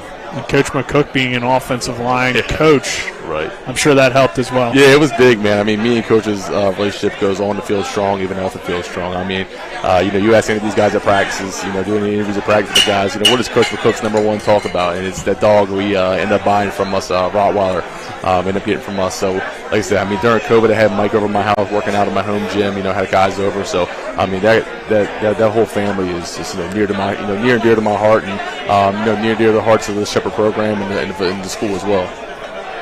And Chauncey, for you as kind of the head of all of athletics, what do you hope tonight can do for the future of Shepherd football?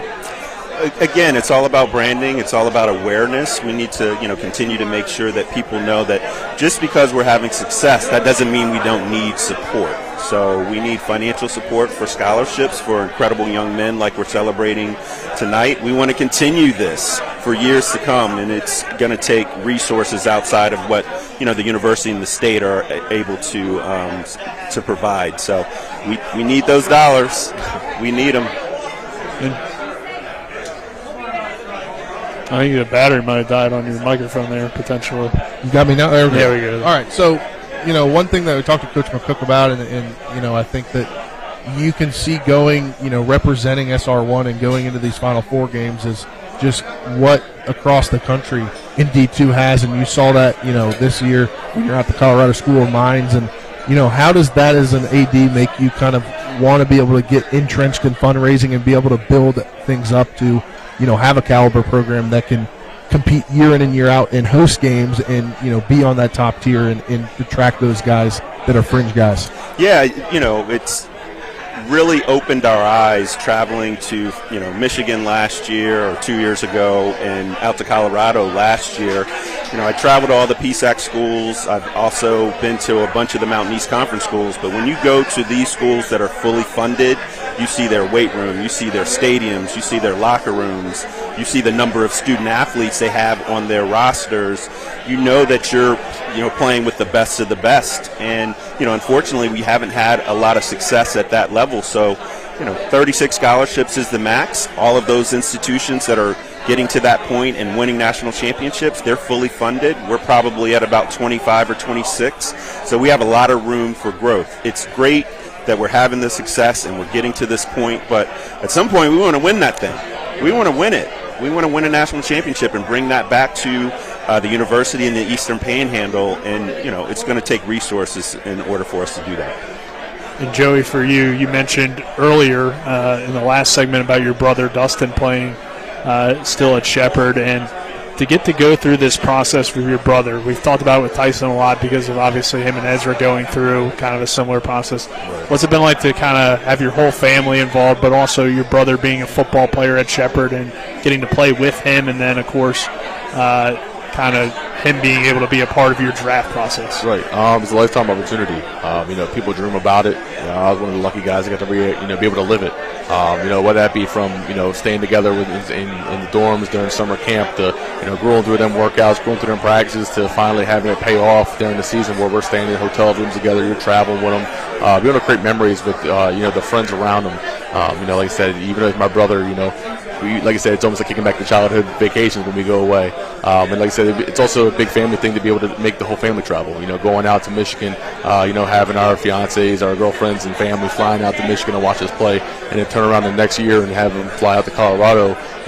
Normal trips that they wouldn't make on the free time.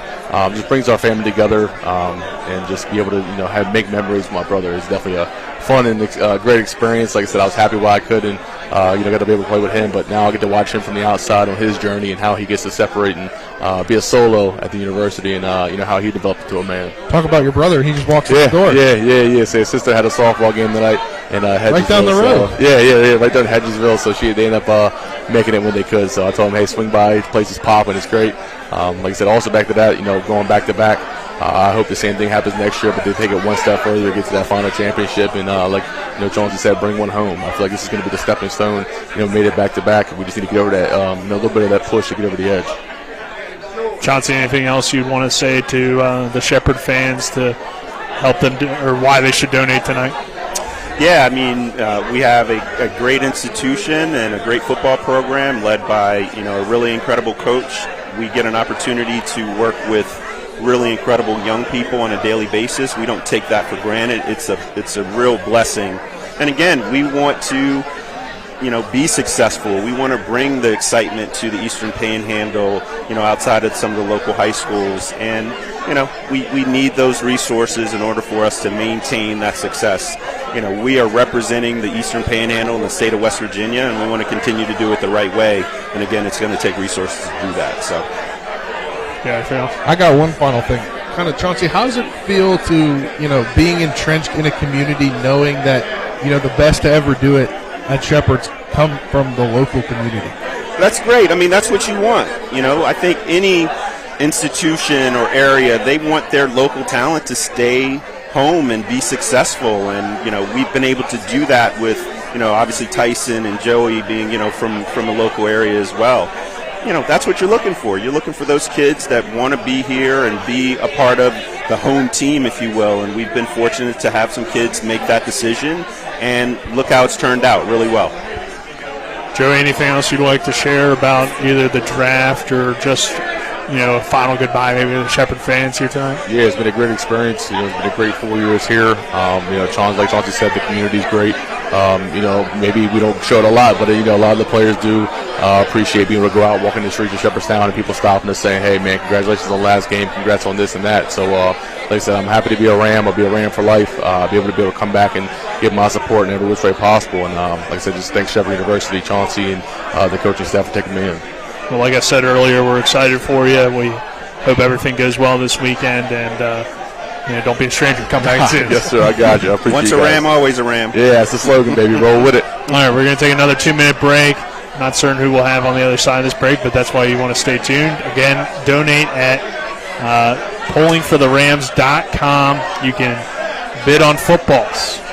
You can, of course, buy certain packages, or anything helps. Just go to that website. You can leave your bids in our YouTube comments as well.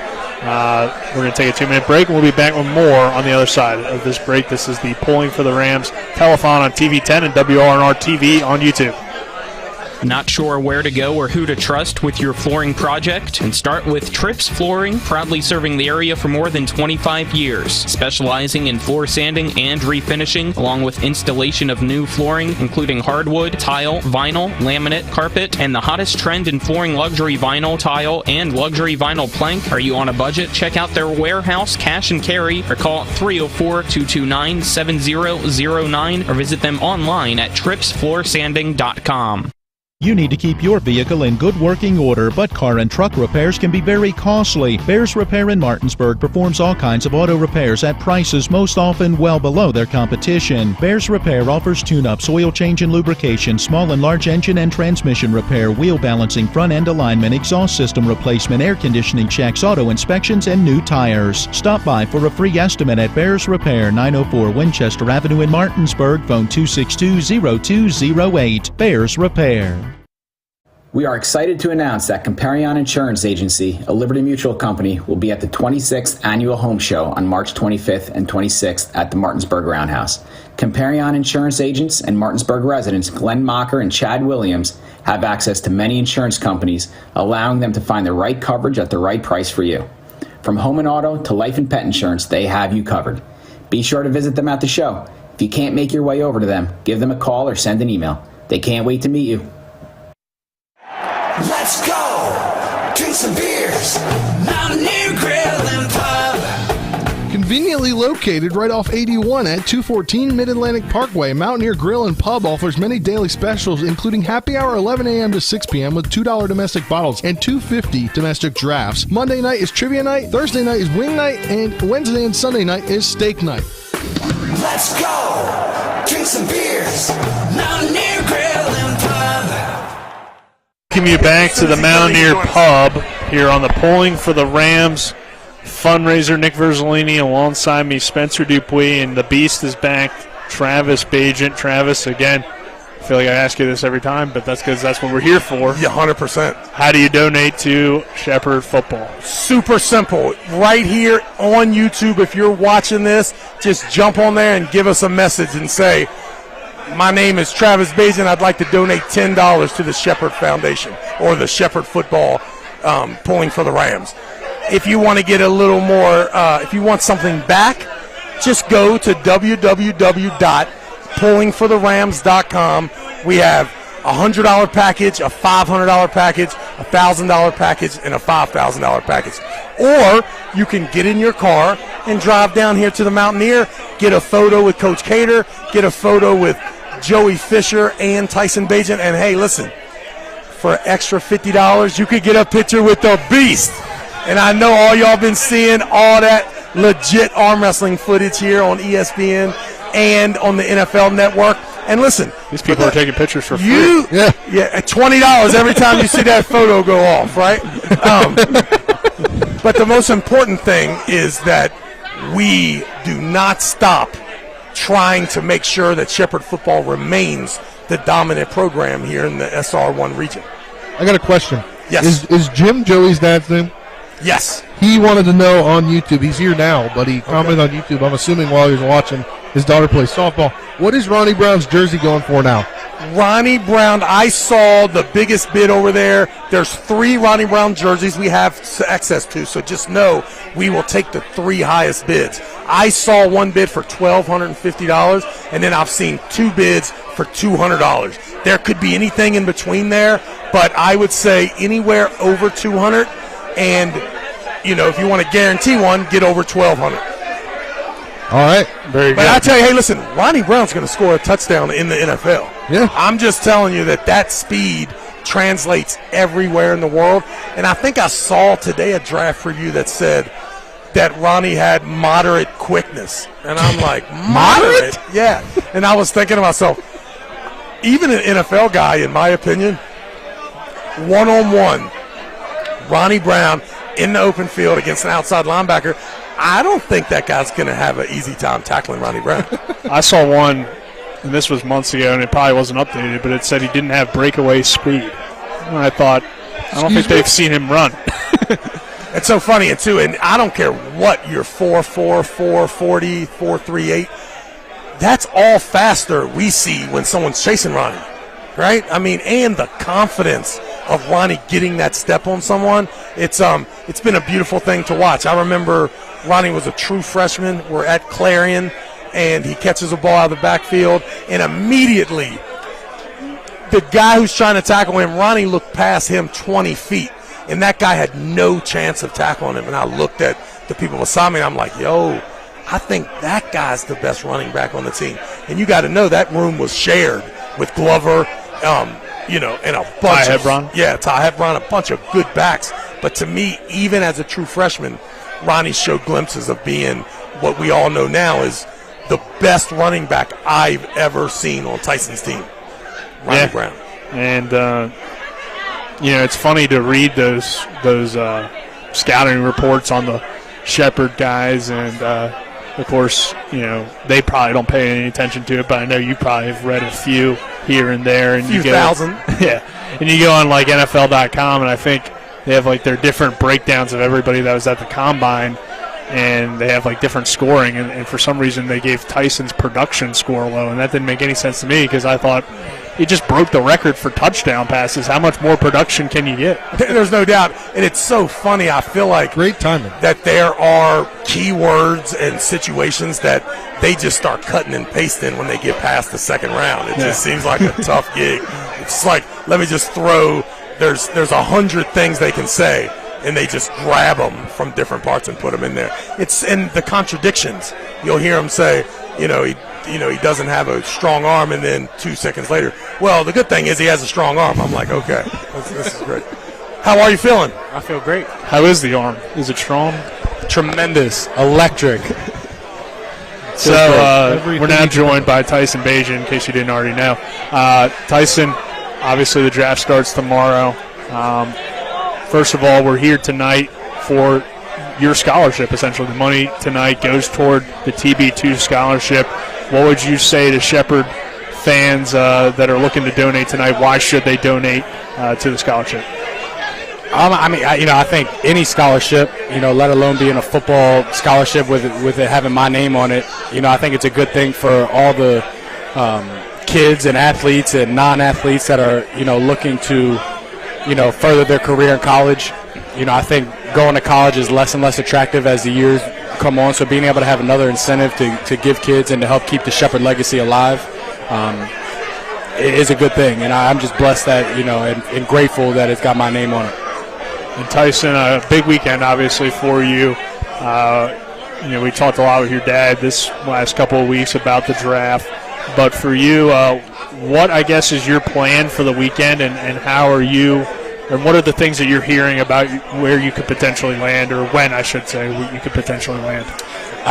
The spectrum of when I'll go and where I go is all over the place. So I think I've done a good job with having no expectation, but understanding that I will get a shot no matter what it looks like, and just being excited and knowing that I'm prepared for that. I feel pretty good about everything. I feel just excited more than anything. But as far as where I'll be watching it, I'll probably just be at my house with as minimal people as possible, and then once it's all settled, then I can celebrate and bring friends and family. Flash mob. Yeah. Flash mob will be called if and when we find exact location. And I am telling you now, might be right back here. Jerry Jones and them Dallas Cowboys is where I think we're going to be, baby. Tyson, for you, the last, I guess, since Sunday, your phone's probably been blowing up. Has there been a point where you've just kind of shut the phone off and spent some hours? I saw at the end of the NFL Network one where you go down to the creek. How many times have you done that this week, if you've done it at all? Well, I do that every single day. So every morning I go there, usually before my day really starts. Some I can just do by myself. But as far as turning my phone off, this is the only week that I'm not allowed to do that. So no, I haven't had my phone off. I've had my ringer all the way up, answering phone calls, every day, multiple times a day, and just understanding, how that does not happen all the time, let alone ever for people from this area. So just kind of enjoying and embracing the moment and talking to everybody on the phone like it's the job opportunity of a lifetime, because it is. So that's kind of what's been my approach to it, thus far. I think your confidence is, you have a quiet confidence to you, but going seeing that in that NFL Network feature, you in high school when you signed to play at Shepherd. Yeah. You said, "Bring me that film back in 4 or 5 years." Yeah. You know, it's coming true. That is crazy. The guy that directed the show from my senior year of high school sent me that clip a couple weeks ago, and it's funny. I don't remember when I thought I was going to play in NFL, but I didn't think it was that early that I was saying things like that. Like, I didn't remember saying that, but the fact that I did say it, and then all the things that have led up, it kind of makes sense now. How hard I've worked and everything that's kind of happening, right now.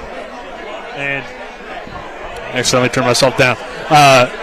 Tyson, since the pro day, what has been, what have you been up to? Obviously, you had your visits, and how have those gone, and how do you think, this weekend goes for you? Man, I really have no clue how this weekend's going to go. I have absolutely no clue in the world where I'm going, when I'm going, or what it's going to look like. I think that's been the biggest reason that I've tried to give myself no expectation, try to hammer it into my family that they shouldn't have any expectation. My friends. I got it. Listen, if you're not if you're not in that first round, we holding out. Yeah. He's been told us for weeks. We're going to Canada. Number one. We're going to Canada if we're not in the first round. No, my friends making sure they have no expectation, and really just it's just in the unknown right now. So. But once again, I've controlled everything that I can control. Everything's out of my control now. So since I can handle everything that I was supposed to in the correct manner, I sleep good every night. So I'm not worried about anything that's will or won't happen this weekend. On a level 1 to 10, tell us the conversations that you think that you absolutely nailed it. Like, which team you going to be so surprised if they're not interested after the phone calls? Is there one? I've killed every single interview that I've done from New Year's to now. But I think that's just kind of, I'm going into it as if this is this conversation is going to be the difference maker, and them choosing me over somebody else. So I've met with all 32 teams, had meetings with all 32 teams, and each one I entered it with the same mindset of, I'm going to make sure there's no there's no stone unturned. They know everything. They know what I'm capable of mentally, physically. The tape doesn't lie, but not leaving out anything mentally. So I feel like I've done a really good job with all the interviews, and I'd be surprised. I feel like I would just be surprised if I didn't get drafted, which might be a crazy thing to say, but I know it's 50-50. I know it is a 50-50 chance, really, if I get drafted or if I get signed as a free agent. I would like to, be at the end of my life and be able to tell people that I did get drafted. But, the opportunity is really all I'm looking for. And like I said before, I'm ready for the opportunity, so there's really no stress or nervousness on my end. Just more, any nervousness is just more so excitement, for me. Would you agree that, in fact, the most professional team that you talked to was, in fact, the Dallas Cowboys? Would you put them as the most professional organization in all of sports? They're America's team. They got the most money and resources, so it'd be a shame if they weren't the most professional. So, there we go. You heard it. First round to the Dallas Cowboys, ladies and gentlemen. Tyson, so your dad was telling us that, you went on a trip with your teammates to the Commanders a couple weeks back, and he said you went into Ron Rivera's office and you talked to him, and one of the things that he told you is that the new PA or the new rule they passed was that 3 quarterbacks have to be active. Yes.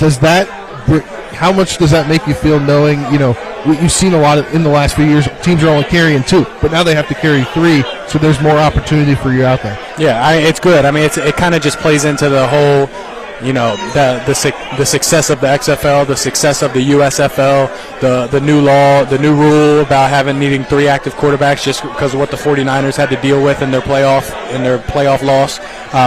It's just more and more opportunities, which is even more, I feel like I've handled myself in such a manner throughout my college career and throughout this pre-draft process that, there's absolutely no way that I don't find success somewhere, somehow, with all these things that are happening.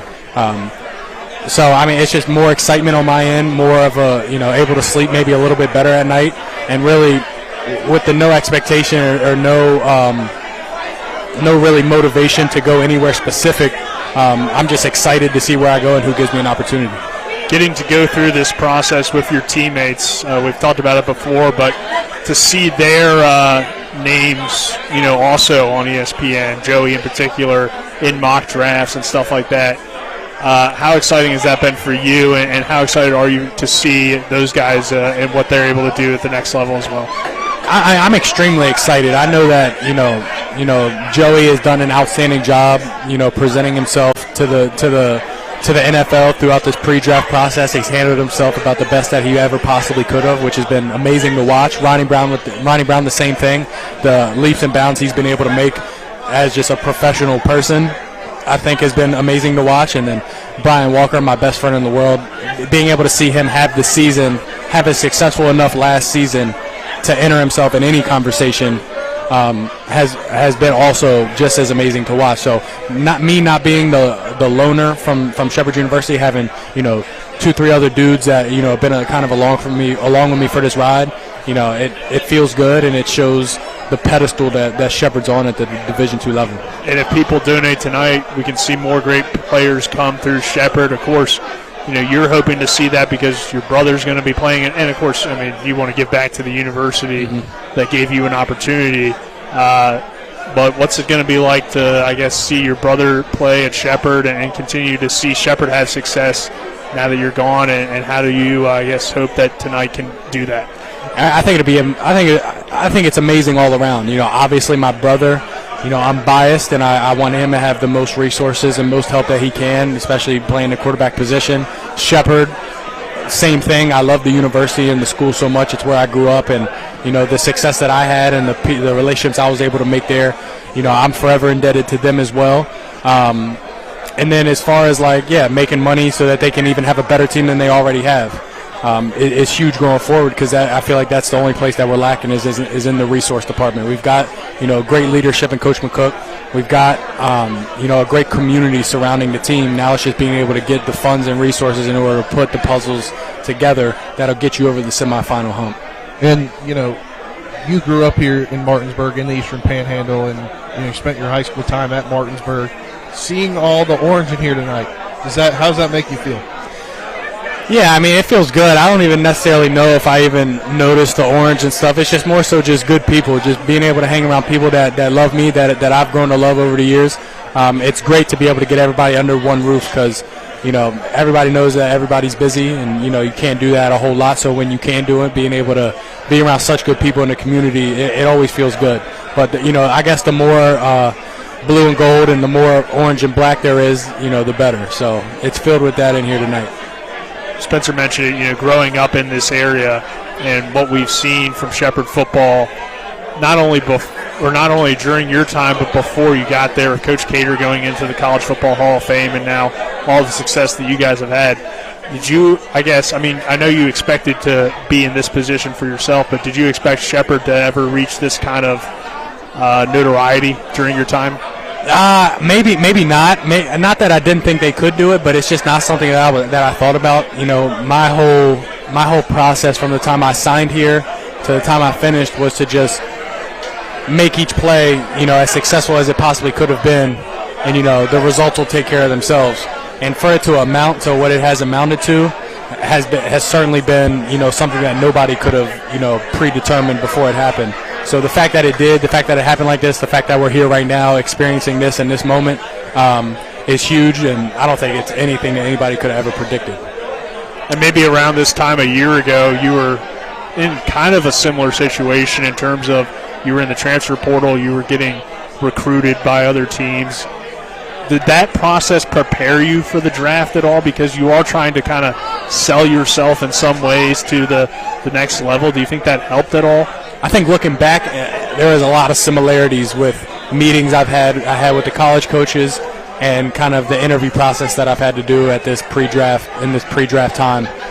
There definitely were some similarities, and I think that the things that have happened in my life from last year to this point, with the offensive coordinator change and everything he was able to teach me, and then going through that transfer portal process, I think they're all crucial things that I needed to be able to do in order to kill the interview process the way that I have. Nothing else? Spencer's good. I'm good.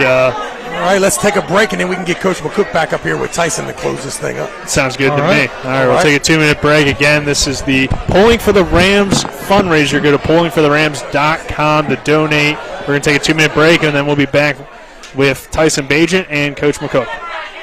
Not sure where to go or who to trust with your flooring project? And start with Trips Flooring, proudly serving the area for more than 25 years, specializing in floor sanding and refinishing, along with installation of new flooring, including hardwood, tile, vinyl, laminate, carpet, and the hottest trend in flooring, luxury vinyl, tile, and luxury vinyl plank. Are you on a budget? Check out their warehouse, cash and carry, or call 304-229-7009, or visit them online at tripsfloorsanding.com. Let's go! Drink some beers! Mountaineer Grill and Pub!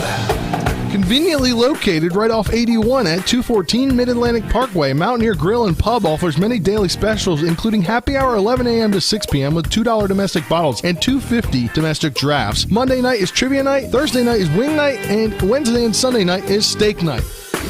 Let's go! Drink some beers! Mountaineer Grill and Pub! This is Eric at Hancock Chevrolet. Over the last decade, the way we buy things have evolved. Now, you get on your phone, click Want It, and it shows up at your front door. At Hancock Chevrolet, it is that easy. We've changed the car buying experience on the I-81 corridor forever. And with a return policy better than Walmart, there's absolutely no reason to buy a new or used car, truck, or SUV anywhere else. Just like Amazon, Hancock Chevrolet will deliver the vehicle to you, where you are, and on your time. And if you don't want it, return it. No questions asked. Why waste your time in a car dealership playing the dumb back-and-forth games? Besides, we hate it more than you do. I assure you, no dealership from Winchester, Virginia to Washington, D.C. will beat our price. No dealership from Cumberland to Baltimore, Maryland will beat our price. And no other dealership will allow you to return it if you don't want it. Hancock Chevrolet absolutely provides the best experience at the best price. Visit HancockChevy.com to schedule your VIP experience. Click on the vehicle you want, and your new ride will be delivered to you at no risk. See dealer for details. We're back here at the Mountaineer Pub with Tyson Bagent and Ernie McCook, Nick Verzolini, and Spencer Dupuis here at the Pulling for the Rams Telethon. Coach, you join us again, and how do you feel the night's gone so far? Man, it's been a lot of fun. Having everybody out here tonight, the energy, everybody here to wish Tyson and Joey and Ronnie and Brian all the best for the next 3 days. You couldn't ask for a better event. I think it's outstanding. Tyson, how do you think things have gone? I mean, it's probably been a really busy night for you. Yeah. I think it's going good. I think kind of similarly to last year, killing two birds with one stone. Last year having the Harlan Hill ceremony and a fundraiser. This year having this pre-draft party and a fundraiser for the Shepherd football team. I feel like it's just something that makes sense, that benefits everybody, and it brings a lot of good people together, which I think everybody's having a good time. So I think it's been great. We were talking to Tyson in the last segment, Coach, about what he had said when he signed with Shepherd, and pretty much he was saying he didn't really realize that he thought he was going to be an NFL quarterback in high school. When did you think he was going to be an NFL quarterback? Oh man, you know what? It's interesting. I think it was it had to be his freshman or sophomore year. Tyson, you remember when the Raven Scouts were there? Raven Scouts were at August practice. Yeah, I think and they were asking me who your quarterback's going to be, and I said it's going to be this guy. It was either his freshman or sophomore year, and they told me then, like, oh, the guy can spin it. You know, they were impressed with him, the scouts that day, and you threw a curveball at me. I think that eventually everything started to mount up so ridiculously that it just became common knowledge at some point that it was something was going to happen. You know what? I thought I think more holistically when I knew he was going to be the guy for our football team. I felt that way when we recruited him. Yeah, he would lead our football team. When we were in spring practice, Tyson came to every practice in the spring, stood behind the huddle, studied the offense. One of our scrimmages, the official asked me, he said, who's going to be your starting quarterback? And I said, it's probably going to be the guy wearing the sweatpants behind the huddle. And in that year, that season, we had that official in a game. He goes, Coach, you weren't lying to me. And I said, well, that's how we thought when we recruited him it was going to go. But I just kept learning about all the things that Tyson could do day after day after day. And I could tell you just different things that he always amazed me with the things that he did to be the best player that he could possibly be. And, I mean, it never stopped. It still happens today when I see Tyson out on the field, him and Ezra throwing, and I realize how hard they're working. I mean, it's just been something. It's been fun to watch him for 4 years become the player and the young man that he is today. And, we'll take you back here to probably a little stressful time in your life, and now that it's all over, you can probably talk about it a little more clearly. Was last year when Tyson told you, came to you and he said, hey, Coach, I'm going to put my name in the portal. What was we'll get both sides here on the air together. You know what, I'll tell you this. Tyson came in, he called me up, he goes, Coach, you on campus? I said, yeah. I was on the other side of campus. He goes, can we meet? I said, sure, I'll be right over. And I walked into my office, and he's not there. I figured he'd be sitting on the couch just chilling out. I was like, oh, shit. And then I called him up. I said, Tyson, where are you? And he goes, I'm out here in the lobby, and I was like, oh, man, this doesn't sound good. And so I went out there and sat down, and he went through where he was in his head and everything that he wanted to do. And I'm going to tell you, what he said is exactly what he did. And one thing you can judge a person by their character, who they are as a man. If you say you're going to do something, you do it, and that's what he did. It was some stressful times for us. My son's his roommate, and I would call him, and I'd be talking to my son. I was like, "Hey, man, what do you think?" Because I don't know, Dad. I think he really likes Maryland. And I was like, hey, man, I don't want to hear that, so we kind of got some chuckles about that. We all supported Tyson, and if that's what the decision he wanted to make, he would have had our support 100%. But the best call I got was when he called me and told me he was pulling himself out of the portal. That was the best call I made, too. Yeah. So I'm laying in bed. I'm going to tell you, I'm watching Yellowstone, right? I know exactly when it was, right? It's like 9:30, 10 o'clock at night, and Tyson's phone rings. I was like, oh, man, it's Tyson. And, all right, good or bad? Yeah, I wasn't sure where I was going to go. And he says, hey, Coach, are you up? I said, yeah, I'm awake. You probably don't remember this part. Hell yeah. Yeah. And he goes, hey, I just want to tell you, I'm pulling myself out of the portal. And, man, my wife, I was in bed watching TV. My wife's laying next to me. I got so excited I probably jumped up and ran around the neighborhood a couple times. But this is true about this. He goes, I said, hey, Tice, just come in tomorrow and see our compliance athletic director, and you can pull yourself out tomorrow. Well, we get a damn snowstorm that night, and school closes. And I'm like, you got to be kidding me. So then the school opens the next day, and then Tyson bounces in. I was sitting in Coach Carell's office, and he goes, hey, what's up, And I was like, hey, man, you going to see Amy Bell yet? And he goes, our compliance AD? He goes, no, I haven't, but let me go down and see her. I said, hey, I'll walk you down. Oh, man. Tyson, it was funny. I don't know if funny is the right word, but watching the ESPN documentary or segment thing on you, and they talked about how you had those two D1 offers and you're kind of holding out for the WVU offer and it never came. In some ways, are you happy that never came? In every way. Yeah, in every way. I mean, hindsight's 20/20. In the moment, I might have been just a little not bitter, but curious as to what I was lacking that they hesitated to offer me. But it wasn't even just them. I just so happened to be a West Virginia fan, just like every little kid that grows up in West Virginia. But it was plenty of schools that very well could have offered me. I mean, thinking back, it's like I did a camp at Stony Brook and they didn't offer me. I did a camp at James Madison and they didn't offer me. So it's just all these ridiculous things that like now I'm like, thank God that they didn't offer me. I was able to have the most fun career that I think maybe anybody could have ever experienced in their whole life. I think I gotta be up in the top 0.5% of success at the college level just based on a career. So the amount of fun I had with who I was able to do it with. I'm so happy that that it was just Albany and Robert Morris. and not some big school that maybe as a young kid could have drew me away from Shepherd University. Coach, were you surprised that offer didn't come and that you landed Tyson? Did you feel like at that time that you really had gotten a steal there? There's no question we got a steal. No question. And, I was also, I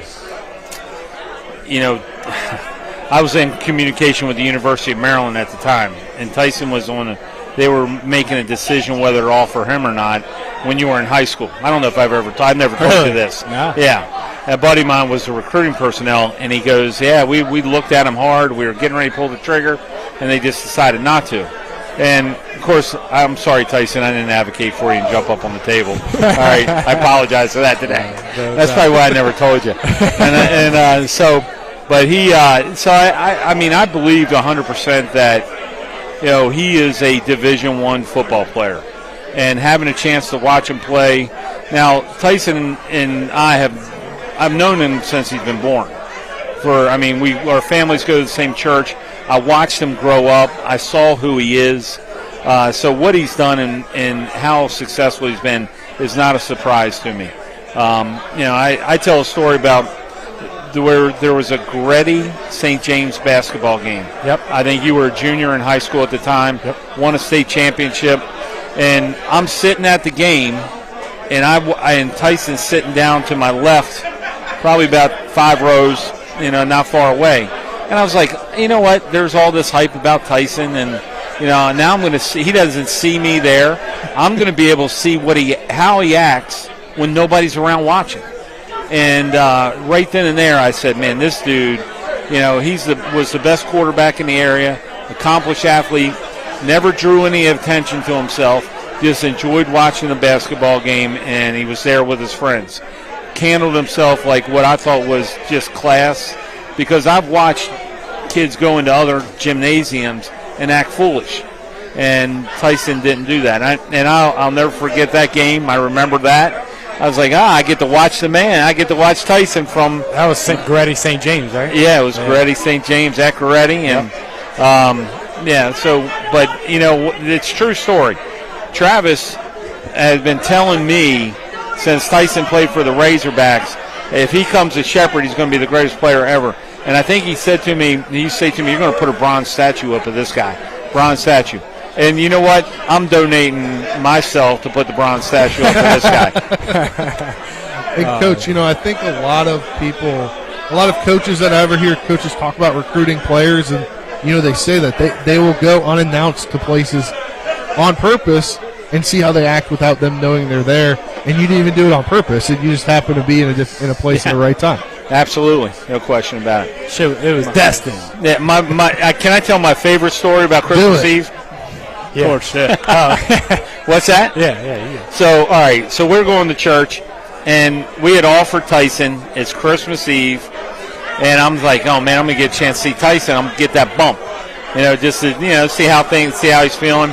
He hadn't committed yet, so my family and I walk in. We're sitting in the back of church, and I'm looking everywhere for Tyson, and I'm looking for his dad, and I'm trying to find him. And all of a sudden, we stand up for a hymnal, and I see him. And then I look behind him. The pew behind him is empty, right? So I'm like, I'm out. So I walk out of the pew with my family, and I don't even tell them what I'm doing. I just get up and walk out. I go down the middle of the church pew. Our priest looked at, as later said to me, he goes, what the heck are you doing? And then when he saw me sit down right behind Tyson and Travis, he said, I knew exactly what you were doing, but I put my arms around these two, and I said, hey, God meant for us all to be together. And then Travis, being as quick-witted as he is, says, hey, it's about time you got here. We've been saving that seat for you for 20 minutes. So, do you remember that one? Yeah, I do. So we've had a lot of fun in the recruiting part of it.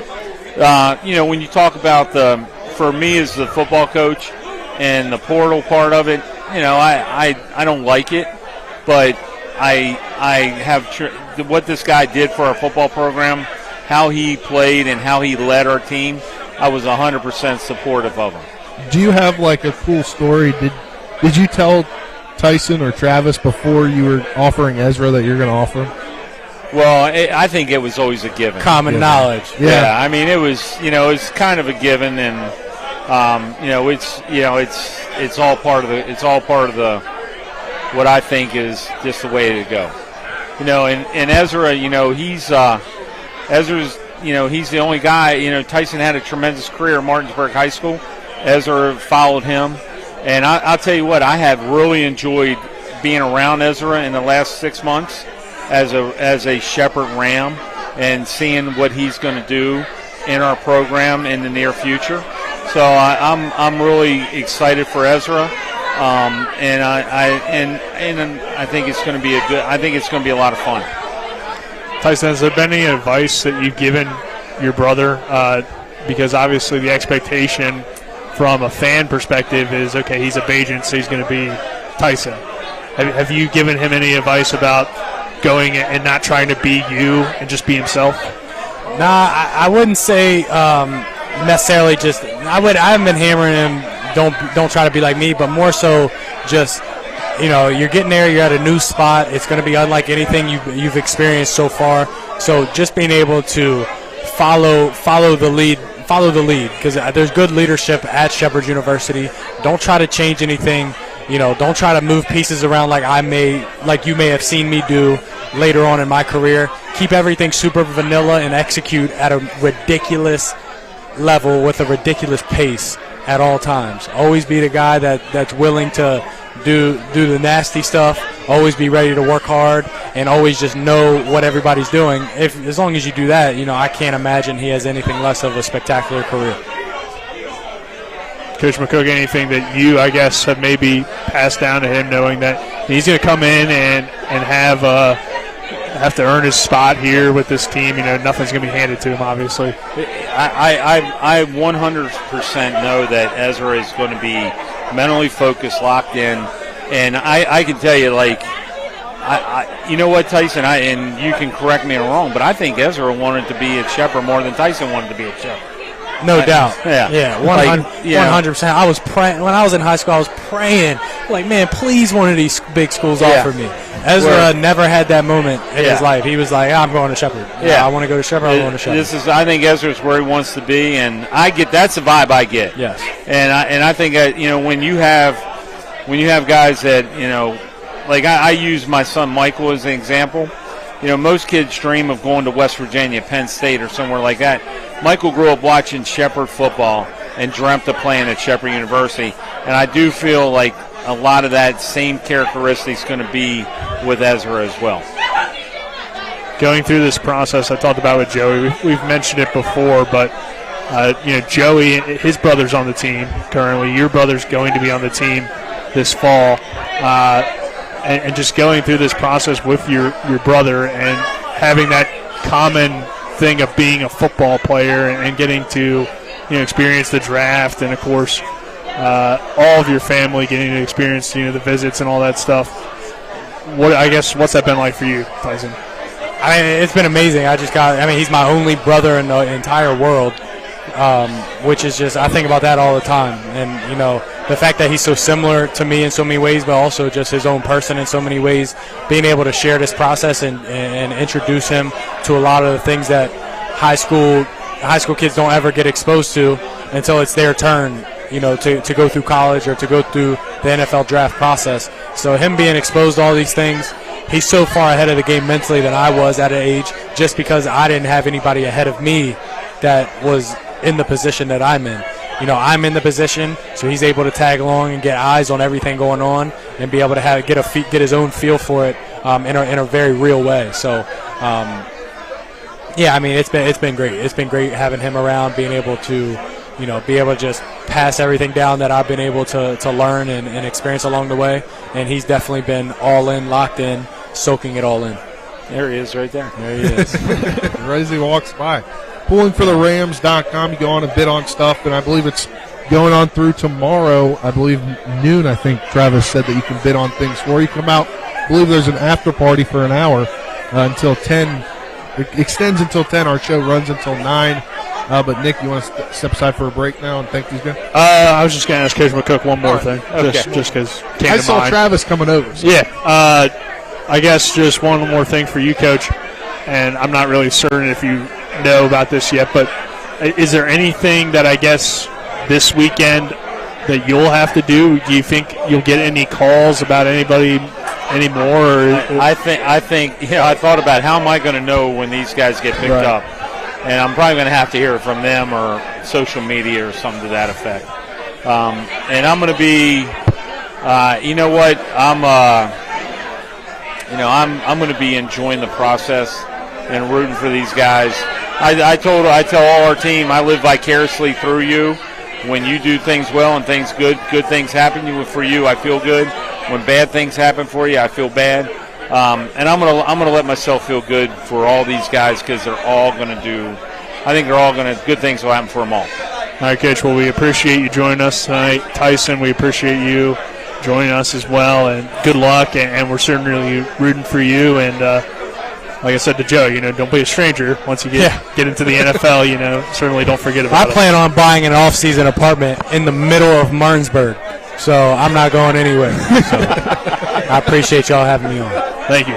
And like Spencer said, running or polling for the Rams. Not running. Running for the Rams could be a good sponsor name as well. But pollingfortherams.com to donate. We're going to have the Beast on the other side of this 2-minute break. On the Sports Mix, you'll hear debates and discussions on everything in sports. They got Mixon the best running back right now in the league, it feels like, too. So I think it can stay competitive. Best running back in the league? What? I mean, Derrick Henry didn't die, did he? He wasn't healthy. Tune into the Sports Mix with Spencer, Nick, and Colin. Weekdays from 12 to 1 on Talk Radio, WRNR, FM 106.5, AM 740, TV 10, and streaming live on the TV 10 Facebook page.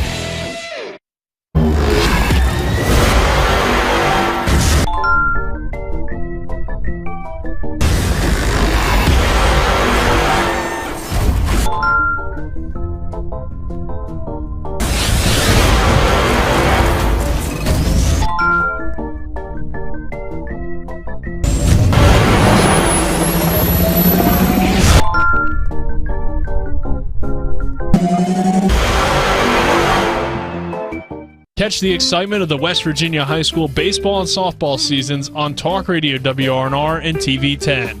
Hit it into left field, and that'll drop. Coming around is Sifford, and the ball is going to slow up, and he's going to score, and Martinsburg's going to walk it off and get the win. We have over 25 games scheduled featuring the schools in the Eastern Panhandle Athletic Conference. Every game will be live right here on Talk Radio WRNR, TV 10, and our WRNR TV YouTube page. Let's go! Drink some beers! Mountaineer Grill and Pub! Conveniently located right off 81 at 214 Mid-Atlantic Parkway, Mountaineer Grill and Pub offers many daily specials, including happy hour 11 a.m. to 6 p.m. with $2 domestic bottles and $2.50 domestic drafts. Monday night is trivia night, Thursday night is wing night, and Wednesday and Sunday night is steak night. Let's go! Drink some beers! Mountaineer Grill and Pub! We welcome you back to the Mountaineer Pub for the Polling for the Rams fundraiser. Nick Verzolini, Spencer Dupuis, and for the last time tonight, the Beast. Now, people can still donate after we go off the air, but how do they do it? Yep, all they have to do is that Polling for the Rams that store will never shut down. We will just replace different photos, different attractions, different parties and get-togethers like we're having now. The Gridiron Club will take over the Polling for the Rams website, and it will continue on, hopefully for years to come. You can even make that an NIL tie-in later down the line. If I hadn't already done that, I would. How you think we're getting Braxton Todd here next week? Whoa, are we on the air? Yeah. Braxton Todd just got released. Just signed his NIL deal with R&L Lawn Care. As long as he plays for the Shepherd Rams. Well, it's sounding more and more like it's going to become a reality. In the next moments. One thing that I'm certain helps that is the TB2 scholarship, which is where all this money goes to.